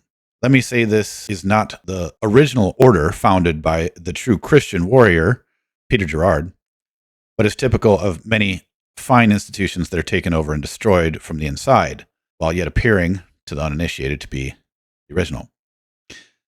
Yes, you can thank Sir Adam Weishaupt for that and the Illuminati, because that was their charge from Rothschilds, was to infiltrate every single secret society on the planet. So, there you go. From Oxford, I went to the Victoria and the Albert Museum and gained access to the papers of Lord Palmerston, one of the founders of the Opium Dynasty in China. Palmerston, like so many of his kind, was not only a Freemason, but a dedicated servant of Gnosticism.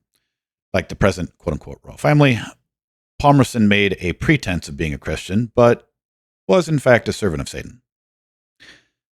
Many Satanists became leaders of British aristocracy and made immense fortunes out of the China opium trade. We went through the list of that when he covered the Opium War, so I'm not going to rehash that, but it was in previous readings. I'll just leave it at that. I learned from the papers in the museum named after Victoria that she changed the name of the Order of St. John of Jerusalem in 1885 in order to break away from the Catholic connection of the order's founder, Peter Gerard, and renamed it the, quote, Protestant Most Venerable Order of Jerusalem. Membership was open to every oligarchical family that has made its fortune in the China opium trade, and every thoroughly decadent family received place in the new order. Many of these venerable gentlemen were responsible for overseeing the Prohibition era in the United States from Canada, where several of its members supplied the whiskey ferried to the United States. Yes, most of the drink came in from Canada during Prohibition time. Basically what they did was that they created something and they said, we're going to make this illegal now, so that they could make tremendous profit on it by creating a situation wherein only they could produce it. Basically, monopoly in short. And then they could also make money through the attorneys and the courts by prosecuting just regular people who decided to, maybe brew their own stuff, right? To continue. Notable among this group of Committee of 300 member Earl Haig, or Hogg, possibly, who gave his whiskey franchise to Old Joe Kennedy, Both Prohibition and the distilleries who met the demand for alcohol were creations of the British Crown, acting through the Committee of 300. It was an experiment, which became the forerunner of today's drug trade. And the lessons learned from the Prohibition era are being applied to the soon-to-be legalized drug trade. Canada is the route most used by the Far East heroin suppliers. The British monarchy sees to it that the information never becomes public. Right, that'd be a problem. Another thing, thinking about the drug trade and what we've spoken about tonight regarding Canada, it now doesn't surprise me, that the border between the United States and Canada is just like basically wide open. Like anybody can come through there if they really want to with any amount of whatever.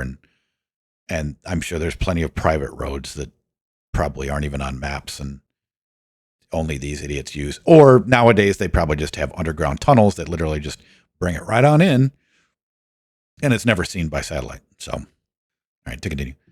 The British monarchy sees to it that the information never becomes public. Okay, using her powers, Queen Elizabeth rules over Canada through the Governor General.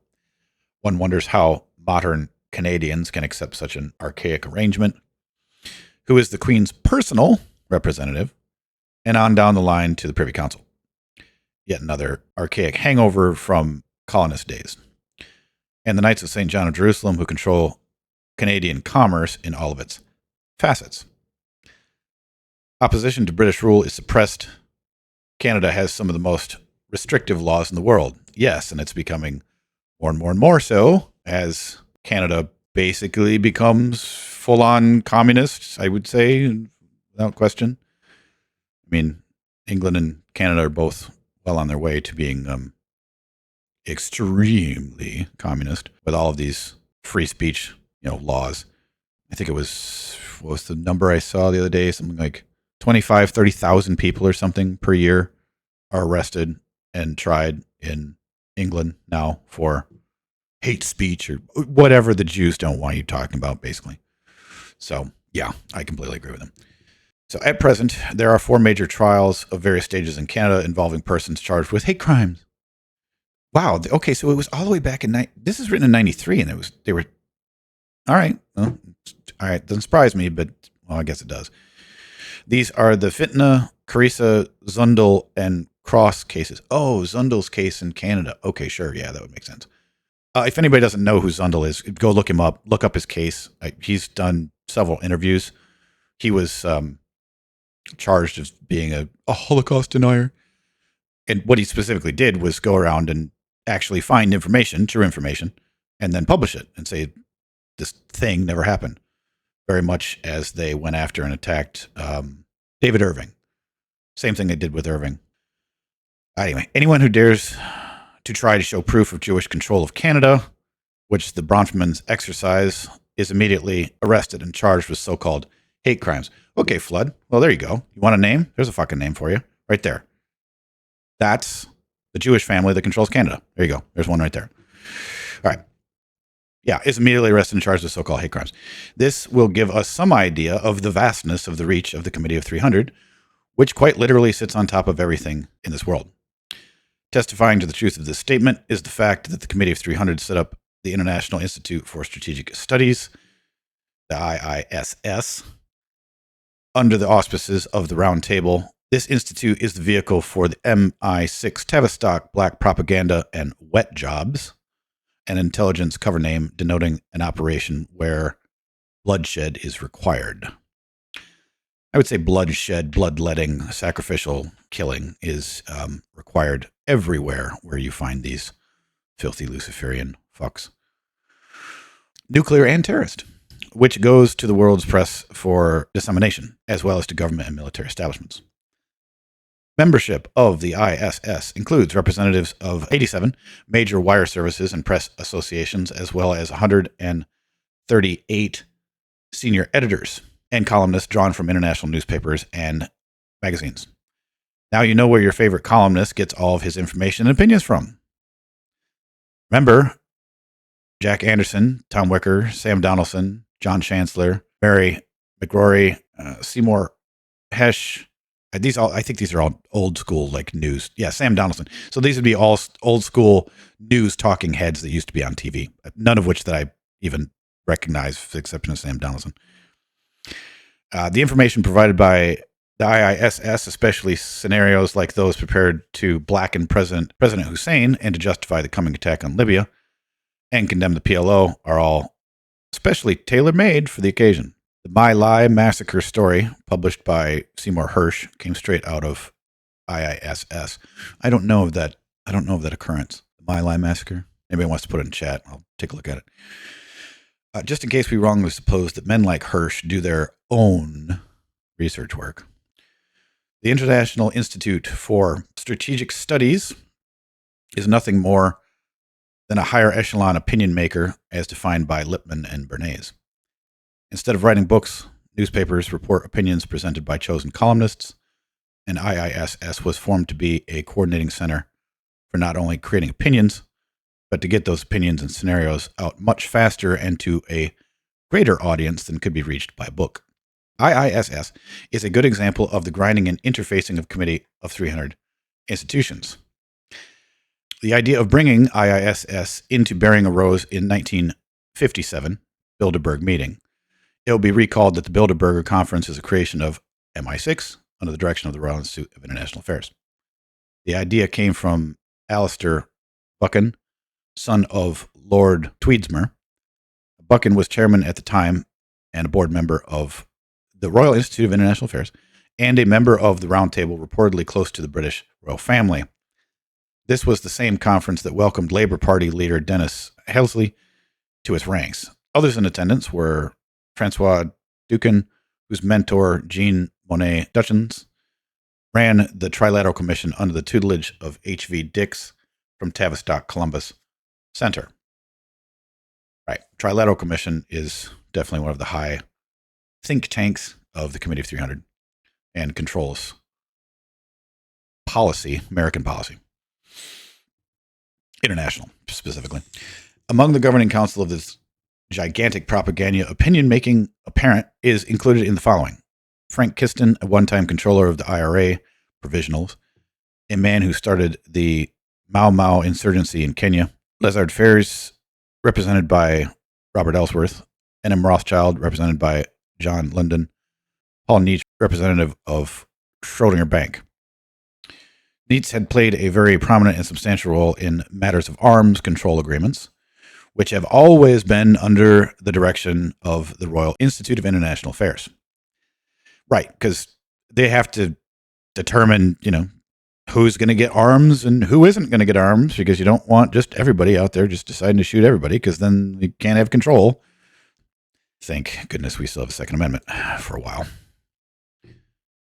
All right, to continue, I'm not going to read through the rest of these names, so anyway, I'm just going to kind of jump down. All right, so flowing from the 1957 Bilderberg meeting, Kissinger was instructed to open a roundtable office in Manhattan, the nucleus of which consisted of Haig, Ellsberg, Hampelden, Schlesinger, McNamara, and McBundy brothers.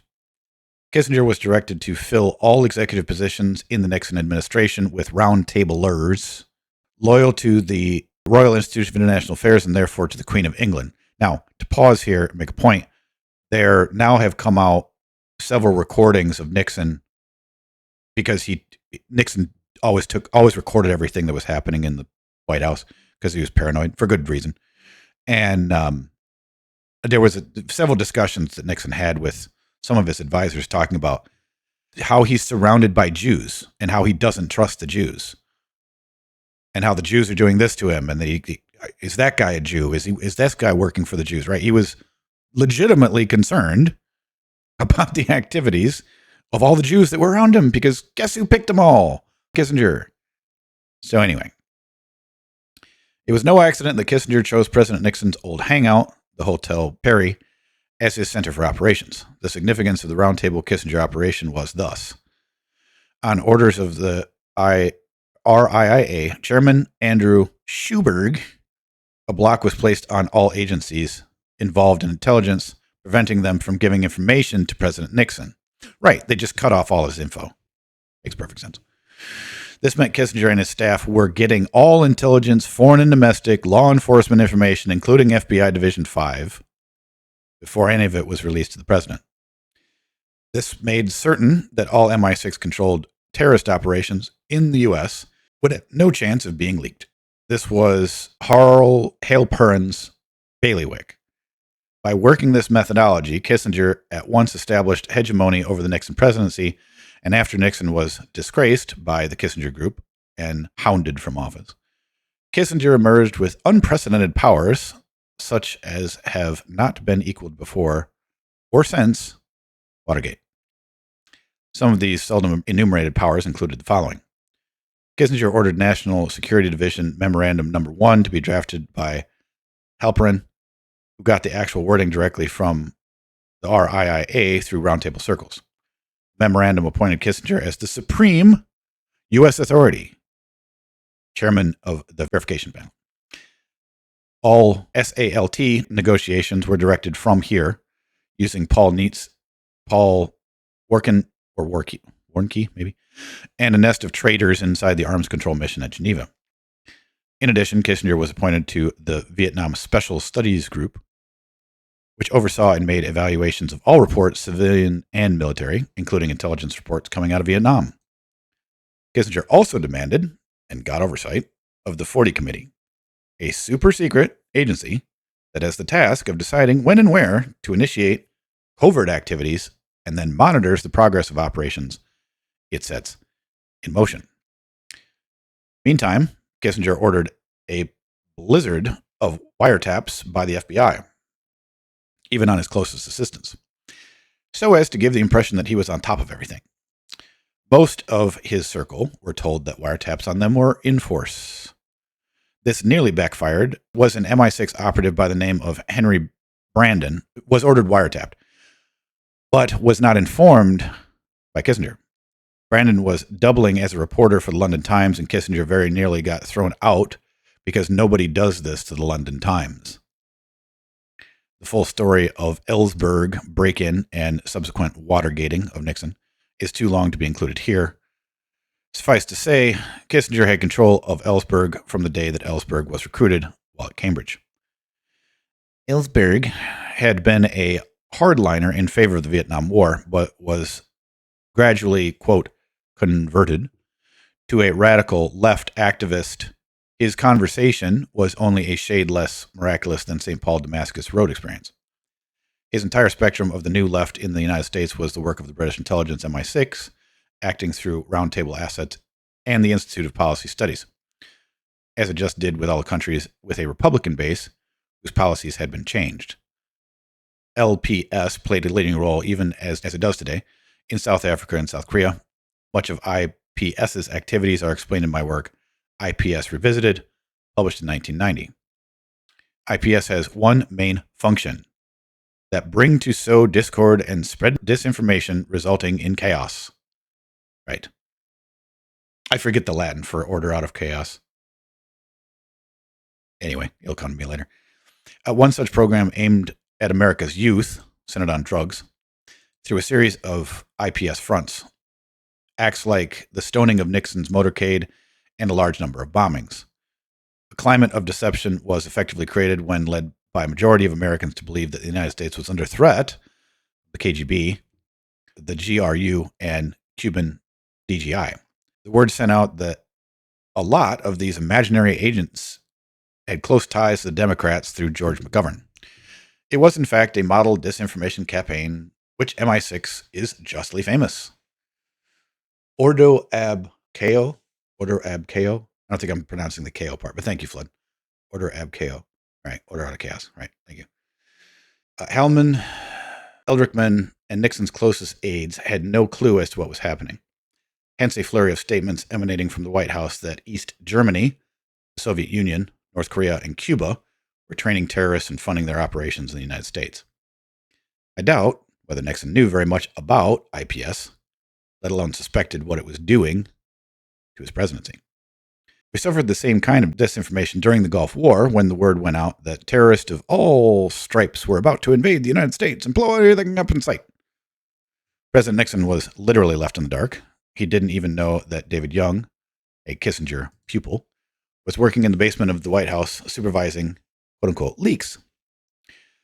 Young was a graduate of Oxford and a longtime Kissinger associate through roundtable assets such as the law firm of Milbank Tweed, President Nixon was no match for the forces arrayed against him under the direction of MI6 on behalf of the Royal Institute for International Affairs and hence the British royal family. About the only thing that Nixon was guilty of, insofar as Watergate was concerned, was his ignorance of what was going on all around him. When James McCord, quote unquote, confessed to Judge John Cerisa, Nixon should have been onto it like a flash that McCord was playing a double game. He ought to have challenged Kissinger about his relationship with McCord then and there. That would have thrown a spanner in the works and derailed the whole MI6 Watergate operation. Nixon did not abuse his presidential powers. His crime was not defending the Constitution of the United States of America and not charging Mrs. Catherine Meyer Graham and Ben Bradley with conspiracy to commit insurrection. Mrs. Catherine Meyer Graham's protege is of the most doubtful kind, as is Jessica Fletcher of Murder, She Wrote, soon would have discovered. But even knowing that Mrs. Graham's, and I have no idea what that references to. Murder, She Wrote was a very, very old TV show, just talking about how, basically he's referring to someone that would be like Sherlock Holmes, put it that way. But even knowing that Mrs. Graham's controllers in the Round Table would have fought hard to keep the lid on things, the role of the Washington Post was to keep the pot boiling by one revelation after another, thereby engendering a climate of public distrust of President Nixon, even when there was no one shred of evidence to support wrongdoing by him. Yet it shows the immense power of the press, as Lippmann and Bernays had quite properly anticipated, in that Mrs. Graham, long suspected of the murder of her husband, Philip L. Graham, officially classified as quote-unquote suicide. Yeah, like when people get stabbed in the back 25 times and end up in a landfill. Those kind of suicides. Should have retained any credibility at all. Other traitors who should have been indicted for insurrection and treason were Kissinger, Haig, Halperman, Ellsberg, Young, McCord, Joseph Calfano, and Chomsky of IPS, and those CIA operatives who went to McCord's house and burned all of his papers. Again, it is worth repeating that Watergate, like many other operations we do not have the space to include here, demonstrated the complete control exercised over the United States by the Committee of 300. While Nixon kept company with people like Earl Warren and some mafia dons who had built Warren's house, that does not mean that he could have been disgraced over the Watergate affair. My dislike of Nixon stems from his willingness to sign the infamous ABM Treaty in 1972 and his all-too-cozy relationship with Leonard Brezhnev, one of the sorest slip-ups of his monetary council was the abject failure to expose the dirty role played by Intertel, the Cronin's Group ugly private intelligence agency whom we have already met, who quote-unquote leaked a lot of Watergate material to Edward Kennedy. Private intelligence agencies like Intertel have no right to exist in the United States. Well, right, just like the fucking CIA. And the FBI, for that matter. The FBI doesn't have a charter to operate in the United States, by the way, and I think I'm pretty sure I put that into the mega folder for the show notes of this class. That somebody did a Freedom of Information Act, I think it was way back in the 80s, and demanded to see the charter for the FBI. Guess what? They don't have one. So anyway, blame must also fall on those who were supposed to protect President Nixon from the kind of steel mesh net that they were throwing around him to isolate him. The intelligence personnel around Nixon were a poor lot who had no knowledge of just how thorough British intelligence operations are. Indeed, they had no inkling that Watergate was a British intelligence operation in its entirety. The Watergate plot was a coup d'état against the United States of America, as was the murder of John F. Kennedy. Although this fact is not recognized as such today, I am confident that when all the secret papers are finally open, history will record that two coup d'états, one against Kennedy and one against Nixon, did indeed take place, and which, in their wake, brought the most violent rape and assault on the institutions upon which the Republic of the United States stands. The individual who most deserves the title of traitor and who is most guilty of sedition is General Alexander Haig. Well, I'd have put Kissinger up on the top of the list, but so be it. This desk man office colonel, whose paper shuffling career did not include commanding any troops in battle, was suddenly thrust upon the scene by the invisible upper-level parallel government. President Nixon once described him as a man who had to ask Kissinger permission to go to the bathroom. Haig was a product of the Round Table. He was noticed by Round Tabler Joseph Calfino, one of Her Majesty's most trusted Round Tablers in the United States. Joseph Calfino, legal counsel of the Democratic National Convention, had actually interviewed Alfred Baldwin, one of the plumbers, a month before the burglary took place. Calfino was stupid enough to write a memorandum on his interview with Baldwin, in which he gave details of information on McCord's background and why McCord had selected Baldwin to be on the quote-unquote team. Even more damaging, Calfino's memorandum contained full details of transcripts of wiretaps of conversations between Nixon and the re-election committee. Okay, this is all talking about, again, Watergate stuff that we don't really need to rehash. I kind of skipped over some Watergate stuff before as well. So I'm going to skip down here a little bit. Okay. All right. Okay. As a reward for his treachery towards President Nixon and the United States, Haig was subsequently given the plum job of commanding general of the North Atlantic Treaty Organization, NATO, although he was the least qualified commander ever to hold that position. Here again, he was leapfrogged over 400 senior generals from NATO countries and the United States. When the news of his appointment reached the Soviet Armed Forces High Command, Marshal Orgakov recalled his 3 top Warsaw Pact generals from Poland and East Germany, and there was much merrymaking, clinking of glasses and quaffing of champagne until well into the night.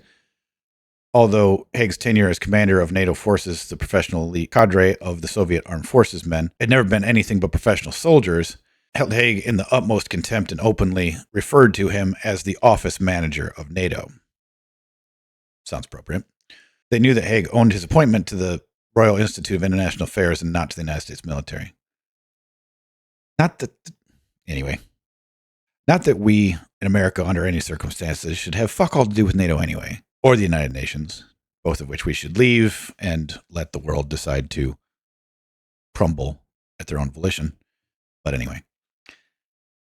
But before his military promotion took him out of Washington, let it be known that Alexander Haig, in conjunction with Kissinger, all but destroyed the office of the President of the United States and its government.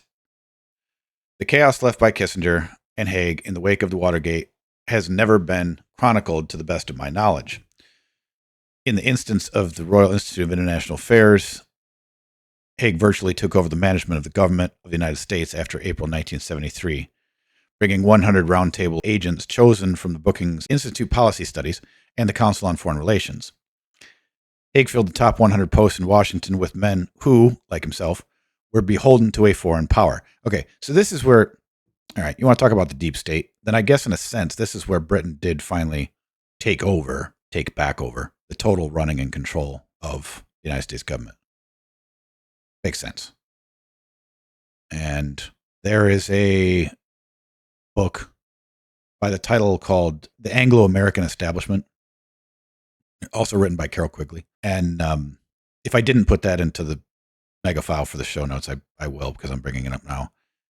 The Anglo-American Establishment by Carol Quigley makes a lot more of these connections, meaning the connections between the British intelligence fuckers and all the control that they have over America. So if you want a super deep dive into it, that's the book that I would suggest reading. Okay, so anyway, to continue. Thrusting aside the pious palantides of posturing of defending the Constitution, Senator Sam Ervin did more to change the United States than anything President Nixon was alleged to have done. And the United States has not yet recovered from the near mortal wound of Watergate. A committee of 300 sponsored operation conducted by the Royal Institute of International Affairs, the Round Table, and hands-on MI6 officers based in the United States. The way President Nixon was first isolated, surrounded by traitors, and then confused, followed to the letter the Tavistock method of gaining full control of a person according to the methodology laid down by Tavistock's chief theoretician, Dr. Kurt Lewin. I have already given details of Lewin's methodology elsewhere in this book, but in view of the textbook case of President Richard M. Nixon I think it is worth repeating. One of the main techniques for breaking morale through a strategy of terror consists in exactly this tactic. Keep the person hazy as to where he stands and just what he may expect. In addition, if frequent vacillations between severe disciplinary measures and promises of good treatment together with the spreading of contradictory news make the cognitive structure of the situation utterly unclear, then the individual may cease even to know a particular plan would lead toward or away from his goal. Under these conditions, even those individuals who have definite goals and are ready to take risks are paralyzed by severe inner conflict in regard to what to do. Right, because you cannot act, well, I shouldn't say you cannot, put it this way. If you act upon disinformation when you're trying to get something done, is that something that you're trying to get done going to work very well? Answer, no. That's the problem. And that's what Nixon was surrounded by from MI6 agents and the Royal Institute of International Affairs and the Committee of 300. So Kissinger and Haig followed Tavistock training manuals to a letter. The result was a distraught, confused, frightened, and demoralized President Nixon, whose only course of action, he was told by Haig, was to resign.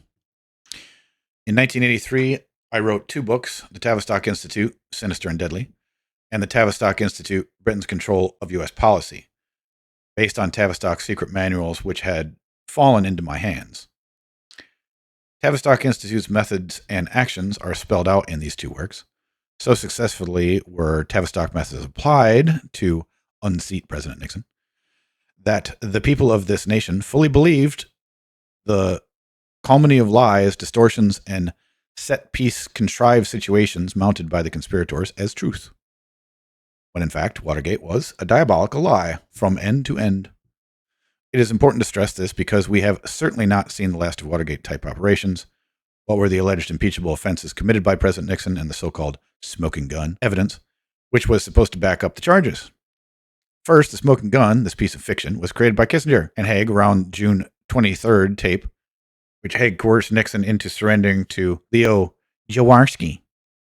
Haig spent hours convincing President Nixon that this tape would sink him because it proved beyond any doubt that Nixon was guilty of serious wrongdoing and a co-conspirator in the Watergate break-in. President Nixon's first response to tell Haig, quote, "It's utter nonsense to make such a big deal of this."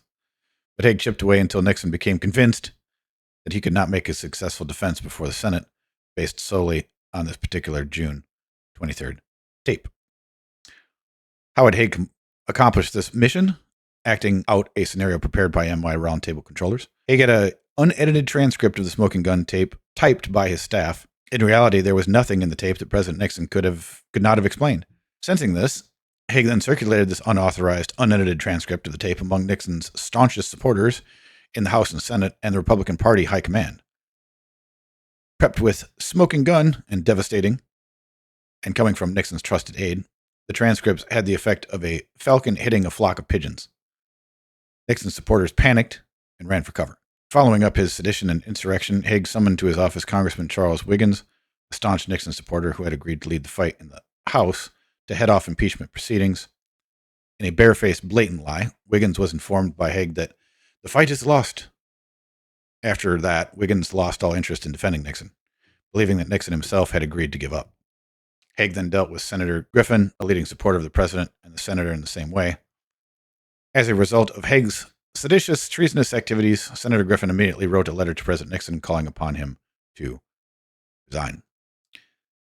3 months earlier, Roundtable Controlled Institute for Policy Studies, child of James Warburg, founder and fellow Marcus Radskin, delivered exactly the same ultimatum that President Nixon resign, using British intelligence propaganda journal, the New York Times, of May 25th to deliver that ultimatum. The Watergate tragedy was a step in the irreversible transition to barbarism, which is enveloping the United States and which is leading us into the one world government, New World Order. The United States is now at the same place that Italy found itself when Aldo Moro tried to rescue it from created instability. With what wrongdoing was Nixon charged? John Dewar, whose brutish character was well suited to his task of bringing the so-called articles of impeachment against the president, was the author and finisher of one of the most far-reaching illegal domestic surveillance counterintelligence operations ever run in the United States. Heading the Interdepartmental Intelligence Unit, the IDIU, Dewar garnered information from every conceivable agency of the federal government, including the Internal Revenue Service. The program was linked to the Institute for Policy Studies. One of the highlights of John Dewar's career was to provide the CIA, which is forbidden by law to engage in domestic surveillance, with 10,000 to 12,000 names of citizens he suspected as political dissidents for further investigation. On July 18th, 1974, this great upholder of the law with measured pomposity delivered the quote-unquote charges against President Nixon, which episode was nationally televised. There was not a single piece of evidence that Nixon had done anything impeachable. Indeed, Dewar's pathetic litany of Nixon's alleged crimes were so trivial that it is a wonder the proceedings went beyond this point. Income tax fiddling, unauthorized bombing of Cambodia, and a vague quote-unquote abuse of power charge that would never have stuck in a court of law was the best that Dewar could do. The United States was as unstable as it would ever be when President Nixon resigned on August 8th, 1974. Nowhere more so than in our economic and fiscal policies. In 1983, the international bankers met in Williamsburg, Virginia, to work out a strategy to prepare the United States for a total disintegration of its banking system, which is probably what we'll see coming along here in the years during 2026 and beyond. This planned event was to stampede the U.S. Senate into accepting control of our monetary and fiscal policies by the International Monetary Fund, IMF. Dennis Weatherstone of Morgan Guarantee on the Wall Street stated that he was convinced this was the only way for the United States to save itself. Oh, bullshit. What, just give more power to more Luciferian dark occultists? That's your solution? I mean, really? Like, it's always like that. You know, the problem, reaction, solution, that whole way of controlling everybody. They always make sure that the solution is, again, more severe, more wrapped up, more enslavement than they had previously. So, anyway, the proposal was endorsed by the Ditchley Group, which had its beginning in May of 1982, and Ditchley Park in London. On January 10th and 11th, 1983, this alien group met in Washington, D.C., in violation of the Sherman Antitrust Act and the Clayton Act, and conspired to overthrow the sovereignty of the United States of America in its monetary and financial freedom. Yeah, very much how, well, I was going to talk about war as a racket, and which also pertained to and came into the scenario of the Sherman Antitrust Act and the Clayton Act. But I won't. I'll just leave it at that. Just to mention the two acts, that this is not the only time when these two acts have come up when it came to a total overthrow of, or conspiracy to overthrow the sovereignty of the United States of America. Just saying. Okay, but to continue, the United States Attorney General knew of the meeting and its purpose. Instead of charging members of the group with conspiracy to commit a federal crime, he simply looked the other way. Under the above-mentioned facts, proof of a conspiracy is all that is needed for a felony conviction. And there was ample evidence that a conspiracy did indeed take place. But as the Ditchley Foundation had met at the request of the Royal Institute of International Affairs and was hosted by the Roundtable, no one in the Justice Department had the courage to take action as required by those who had sworn to uphold the laws of the United States, period. The Ditchley plan to usurp control of the fiscal and monetary policy of the United States was the brainchild of Sir Harold Lever, a strong backer of Zionism and a close confidant of members of the British royal family and a member of the Committee of 300. Sir Harold Lever was a director of the giant Omi-Lever conglomerate, an important committee of 300 company. Lever's plan called for the IMF's influence to be broadened so that it could influence central banks of all nations, including the U.S., and guide them into the hands of a one world government bank. Well, in a sense, that's what it is anyway. If you truly understand what the IMF special drawing rights are and what they're drawing off of, which is the productive value of your estate, and how the only way that the IMF ends up getting said special drawing rights is by the registration of biological property by unknowing mothers into a Roman civil law registry system, of which then your estates are administered for the rest of your fucking life. If everybody understood that, they'd realize that the IMF is already doing that anyway. So, yeah. To continue. This was considered a vital step in bringing about a situation where the IMF could become a supreme arbiter of world banking. The ultra-secret January meeting was preceded by an earlier meeting in October 1982 and was attended by representatives of 36 of the world's top banks who met at New York Vista Hotel. Security for the 2620 seminar was as tight as anything ever seen in the Big Apple. This earlier Ditchley meeting also violated United States law. Addressing this meeting, Sir Harold Lever said it was essential that national sovereignty, as an archaic hangover, must be ended before the year 2000. Quote, the United States will soon have to realize that it will be no better than any third world country when the IMF takes control. Really? Said Harold. It was later reported to the delegates that plans to appoint the IMF as the controller of United States fiscal policies were being readied to bring before the United States Senate by the year 2000.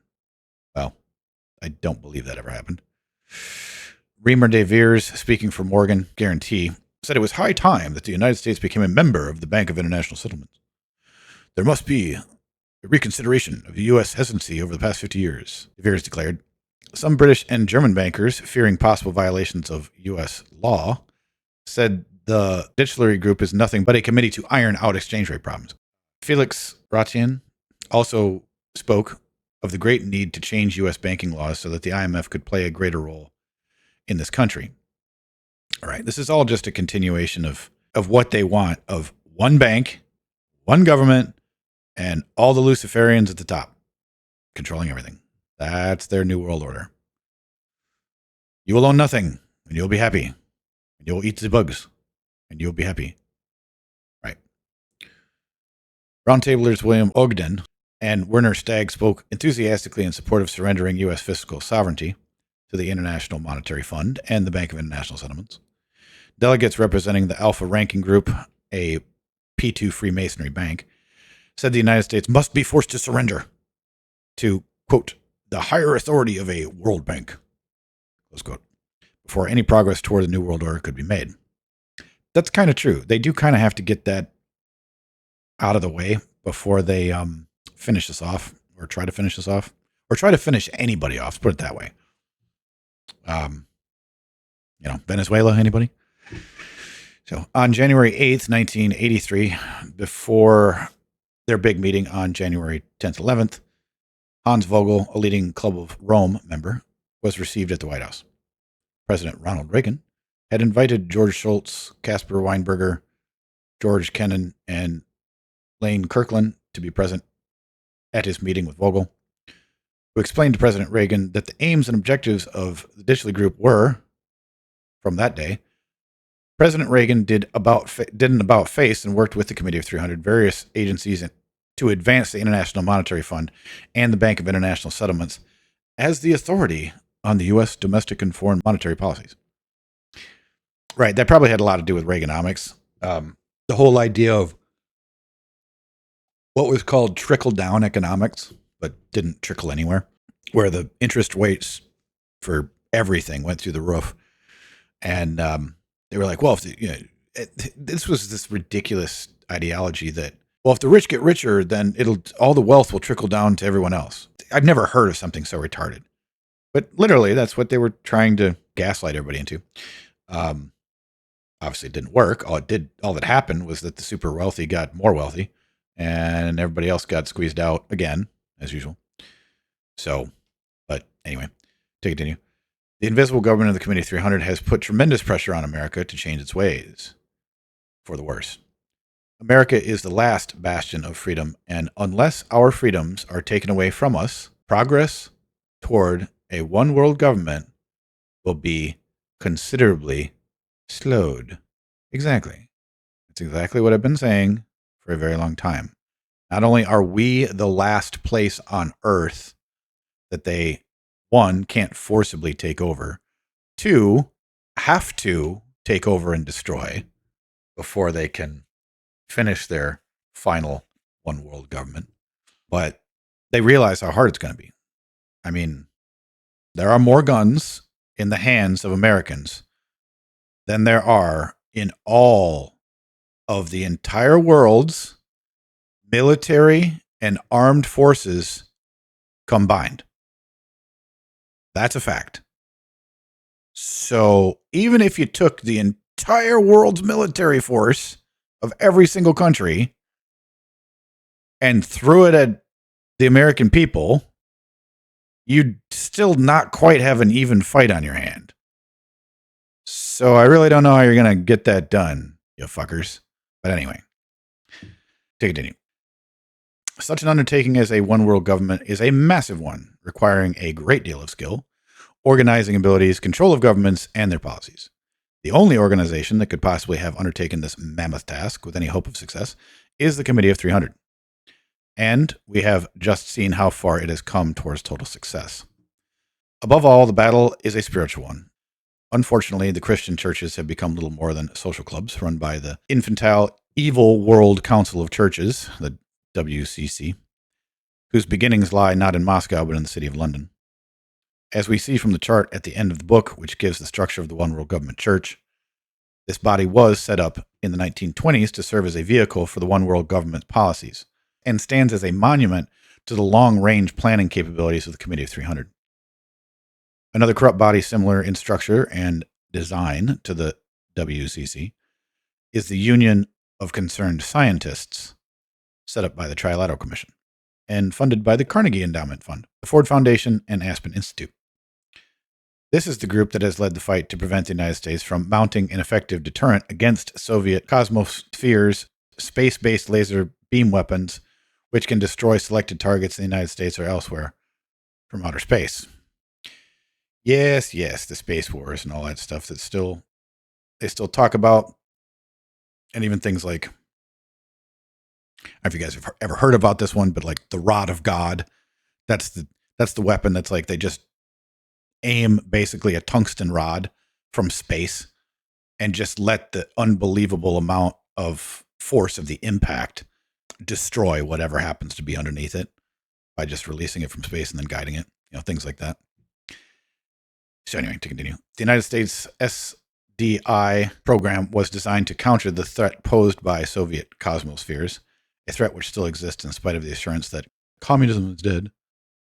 Soviet spokesman Gregory Abitov told a meeting of the Union of Concerned Scientists that it is important for them to oppose the SDI program, because if the SDI program became operational, quote, it will be a military catastrophe, close quote.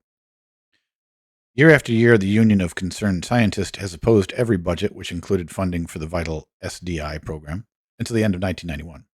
There is not enough money to fund for the research still required, let alone place the system into orbit. The Union of Concerned Scientists is run by the Royal Institute of International Affairs and is heavily infiltrated with MI6 British intelligence agents. There is not a single aspect of life in America that is not watched over, steered in the right direction, manipulated and controlled by the invisible government of the Committee of 300. There is not one elected official or political leader that is not subject to its rule. No one, thus far, has gotten away with defying our secret rulers, who do not hesitate to make a horrible example of anyone, including the President of the United States of America. From 1776, when Jeremy Bentham and William Petty, the Earl of Shelburne, fresh from the triumph of the French Revolution, which they planned and ran, were drafted by the British Crown to bring their combined experience to bear against the colonists, to 1812, when the British sacked and burned Washington, destroyed secret documents that would have exposed the treason being worked against the young United States of America, to the Watergating of President Nixon and the assassination of President Kennedy. The hand of the Committee of 300 is clearly visible. This book is an attempt to open the eyes of the American people to this terrible truth. We are not an independent nation, nor can we ever be as long as we are ruled by an invisible government, the Committee of 300. And the rest of this is the list, the said list that I spoke about earlier. And so I'm not going to read the list, but here it is, and it is fairly extensive. I'm just going to say what they are: past and present institutions, organizations that directly are influenced by the committee, which are vast, as you can see. Special foundations and interest groups, also quite vast. Banks, and then the ruling families, various different names of the ruling families, and the various different places where they hide their stuff. And then legal associations and lawyers, which are, of course, nothing can happen without the attorney. Let's put it this way. None of this shit would be possible without the attorney. I'm just going to leave it at that. Accountants and auditors, Tavistock Institute, Brookings Institute, so on and so forth. Universities are named. Industrial corporations are named. All the research centers are named. And then the U.S. organizations, the armies, divisions, whatnot. Again, different corporations. And then this just goes on. And it has different categories. Past and present members of the Committee of 300. So if you want the names of the actual committee members, they're here. So I guess I'll put this in red. It's probably a place to remember in case anybody wants to come looking for it.